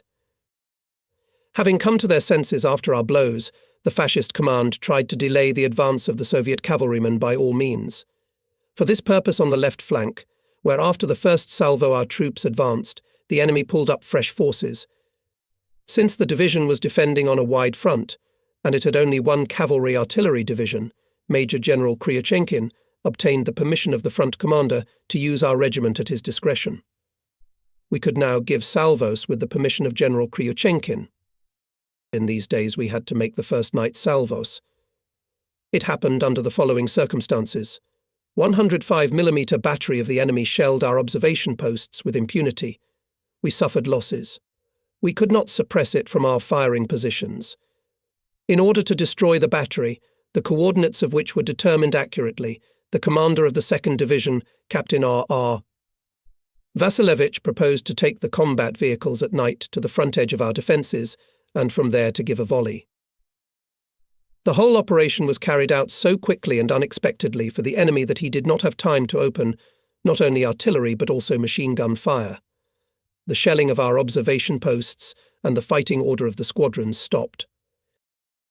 September 29th was a nice warm day. The road leading from Poltava to Dikanka was clearly visible from the observation posts. On it moved columns of German troops. They flocked to the grove northwest of Petrovka village. We determined the area of Nazi concentration accurately, put it on the map. However, it was out of reach of our batteries from the main firing positions. The enemy, apparently after our first volleys, did not risk to concentrate their troops in close proximity to the front line. In order to cover the Hitlerites with our volleys, having already had experience of night firing, we decided to take out under the cover of darkness combat vehicles behind our front line, on the line of guard. V. Dobrosadov was ordered to send a reconnaissance team led by Captain N.V. Machushov. In its composition were to be battery commanders. They were entrusted with the final selection of firing positions and reconnaissance of ways of approach. At night, the battery commanders were to take their combat vehicles to firing positions. We reasoned as follows: the Nazis were tired, so the vigilance of the combat guard was lowered. The terrain allowed unnoticeably to lead the vehicles into the gully that lay in the neutral strip. Our ally should be the dark southern night. We came to the conclusion that such an operation, although it involves a certain amount of risk, is possible. All the more that with our own forces we can organize a reliable cover of firing positions. With the onset of darkness at the observation post appeared Captain Mityushov. He reported that the road and firing positions are scouted. Dobrozadov and Mityushov left for the divisions, and the Commissar and I decided to discuss the question of when to report to General Kryuchenkin about the night volley. We couldn't talk about it over the phone. To go with the report, it would take a lot of time. We were forced to make a decision to act and report to the General after the plan was fulfilled. With a column of loaded combat vehicles we met on the road. Radchenko, Dobrozadov and I drove a pickup truck ahead. In 300–400 meters from the front line, all dismounted and followed the guard, which led Mityushov. The forward units had been warned about our going behind the defence line. As soon as the guard took the combat order, the units with extinguished lights one after another began to go into position. The division commander reported on the readiness. Fire. I commanded. It was the first time we were so close to the firing vehicles. Before that, during the salvos, we were usually at observation posts, but now on the right flank of the division, about 30 to 40 meters from the fighting vehicles. We were presented with a terrific picture. First, the combat vehicles lined up in a row at shortened intervals were illuminated by a bright light. These were the torches of the jets of the first fired shells. Then there was a piercing screech that made the ground shake. Fire arrows with dazzling tails began to fly from the high-raised trusses in a continuous stream. Behind the vehicles, grey clouds formed at first, which from the bright illumination turned into orange and white clubs and swirls before their eyes. From the shells rushing upwards, it seemed that everything floated downwards, both the fighting vehicles and the brightly illuminated area. Subsequently, I had to observe night salvos up close more than once, but nothing could compare with this first impression left by the night volley of the division near Dekanka. The torch of the last shell was extinguished, and everything around was plunged into pitch blackness, as it always happens after the bright light of night. We heard the thunderous booms of the explosions. There was a strong smell of gunpowder and dust. The night volley so stunned the Hitlerites that within 15 to 20 minutes not a single shot was fired from their side. In complete silence and darkness, the fighting vehicles left the firing position, and like huge black shadows, one after another began to go to the rear. Having seen off the last vehicle, the Commissar and I got into a pickup truck and drove to our NP.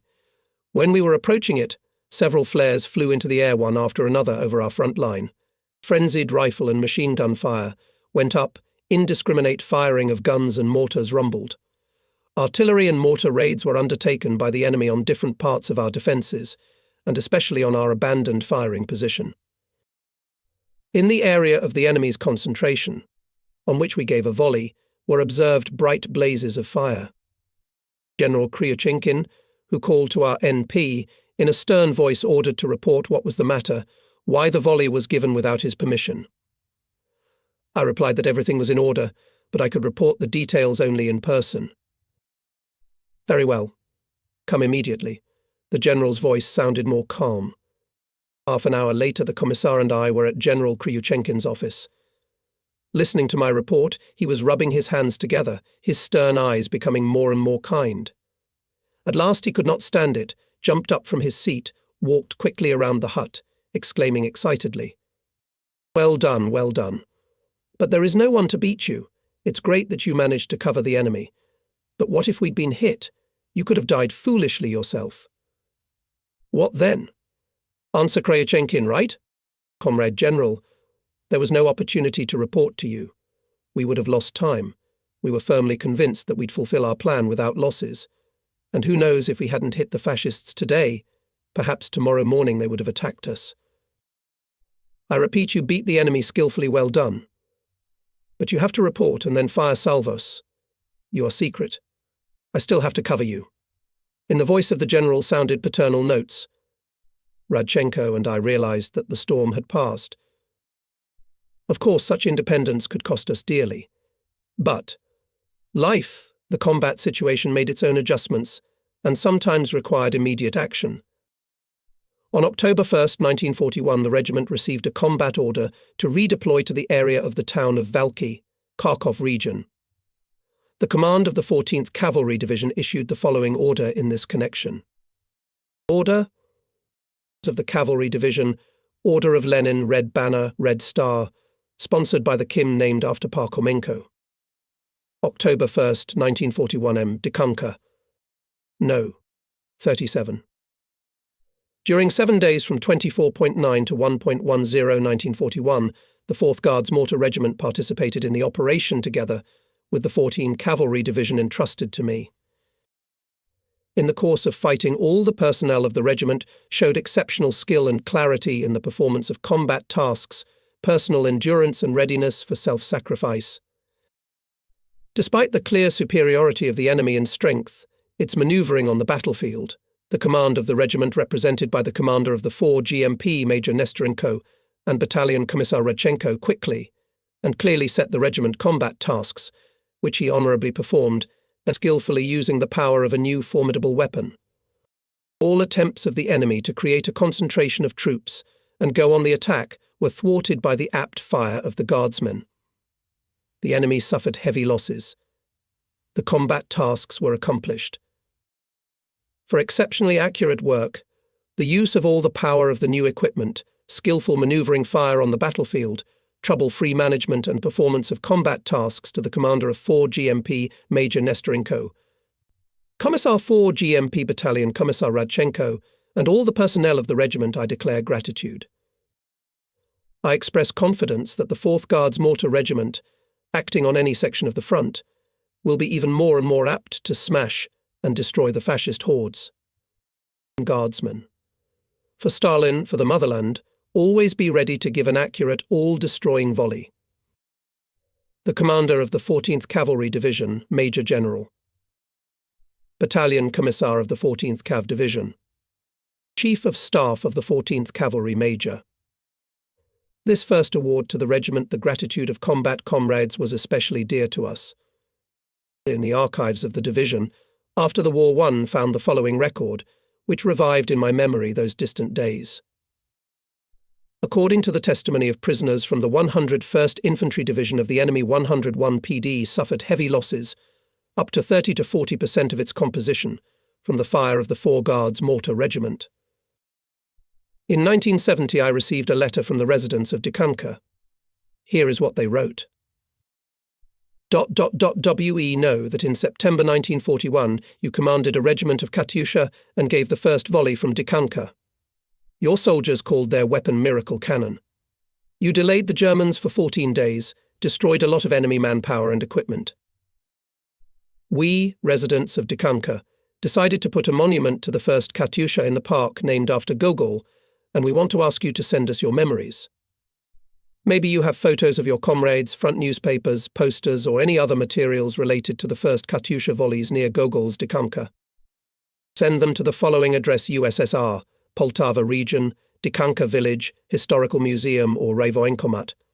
Help us through the Ministry of Defense to buy a Katyusha of 1941. We will put it on a pedestal and write the names of soldiers who fired the first volley near Dikanka. Our young people, who are going to serve in the Soviet Army, will get their first lessons of courage near the monument to the Katyusha. When the monument will be built, we will invite you to the opening. Then there was a note: many tourists, both foreign and domestic, come to Dikanka in summer. They ask about the Katyusha volley. There are no materials in the museum, but people know that this is history. It only remains to add that the BM-13 installation now rises on a pedestal in Dikanka as a monument to the first crushing blows of Katyushas on the enemy. In the combat log of the GMCH task force of the Southwestern Front, there are some stingy lines. On 4.100.414 GMP, started to fulfill the combat task on the front of the 38th Army on the section Kochubievka, Vinnikov. Behind this record are interesting and instructive events. On October 4th in the afternoon, the regiment was on the march, going to the defence area of the 38th Army units. To receive the task, the Commissar and I rode forward to the headquarters of the division, which we were to support with fire. The division commander informed us that his regiments were defending on a wide front, that there was no elbow contact with the neighbour on the right, he gave us the task of preparing barrage fires on the most dangerous directions. Having clarified it, Radchenko and I drove out to meet the regiment. The day was clear, the air was clear in the fall. The field road, still untouched by thaw, looked like an asphalt highway. We soon had to be convinced of the peculiarities of Ukrainian roads by our own experience. As good as they are in dry weather, they are just as treacherous and almost impassable during rains. But so far nature helped us. The pickup truck swept the rolled-up strip of primer under itself. To the right and left stretched the fields, hills rose, in the gullies darkened forests. From the division headquarters we had already moved away 4 or 5 kilometres, when suddenly we saw that on the left, on the slope of the nearest hill, a rider was galloping at full speed in front of us and desperately waving his cap. Flying up to us on a rearing horse, a cavalryman excitedly reported, "A fascist column is coming out of the forest." Radchenko and I looked at each other. This is in the rear of the division. You can see it from the hill. "Come on, let's go to the hill." I ordered the driver. The cavalryman rode ahead across the field, and we followed him. Yes, indeed, through binoculars was clearly visible enemy column, which moved along the field road, about 3 kilometres from us. Ahead of it rode a group of horsemen, behind it covered vapour wagons. The terrain was descending toward us. The column was coming at some angle toward us, and was well in full view. What bastards! Radchenko could not contain his rage, moving as if on parade. We're not there yet, otherwise would have knocked them down. We sent a cavalryman to the division headquarters, and we rushed to meet our divisions. Half a kilometre away, we saw the fighting vehicles. It was the 3rd Division, in the head of which on a semi-truck rode its commander Captain Kudiak. I mentally calculated if we deploy the division for firing from a closed position, then, while we will extend the connection to the hill, where should be our NP, and while the firing platoons are deployed, the enemy column will come even closer and enter the dead zone. Then our volleys will be powerless. True, there was another way out to move back 6-7 kilometres, and from there to give a volley. But during this time the enemy column can hide in the woods and beams or change the direction of movement. In addition, there was another circumstance related to the peculiarities of the fire of our weapons. The fact that the dispersion of rocket shells is much greater than the dispersion of conventional artillery shells. When firing at the maximum range, the dispersion ellipse is stretched along the front. When firing at minimum range, on the contrary, it is stretched along the firing path. So if we were to move to the maximum range, the salvo would be across the direction of movement of the enemy column. If we fired from the minimum range, the ellipse of shell dispersion would cover the column along its length. I told Radchenko, "Ivan Nikiforovich, you were trying to knock the Nazis down. Now we have such an opportunity. Let's take the main battery to the hill and give a volley of direct fire." "How are we going to do that?" He shifted his eyebrows in surprise. "After all, the Nazis are less than 3 kilometres away. And while we will withdraw the battery, they will come even closer. Have you forgotten that our minimum range of fire is 3 kilometres? Remember how they showed us firing at the firing range. The range was no more than 1.5 or 2 kilometres. They opened the ramps on purpose. And will shoot from the hillside facing the enemy. It's a good slope. It will help us to reduce the aim." Needless to say, I didn't have to convince the combat commissar twice. "Let's risk it," he said enthusiastically. "We must teach the bastards a lesson." So the division commander, Captain Kudiak, was ordered to immediately charge the main battery and have shells for the second salvo. The rest of the batteries were tasked to move back 6 or 7 kilometres and take the battle order to repel the advancing enemy. In 5 to 8 minutes I was reported on the readiness of the battery.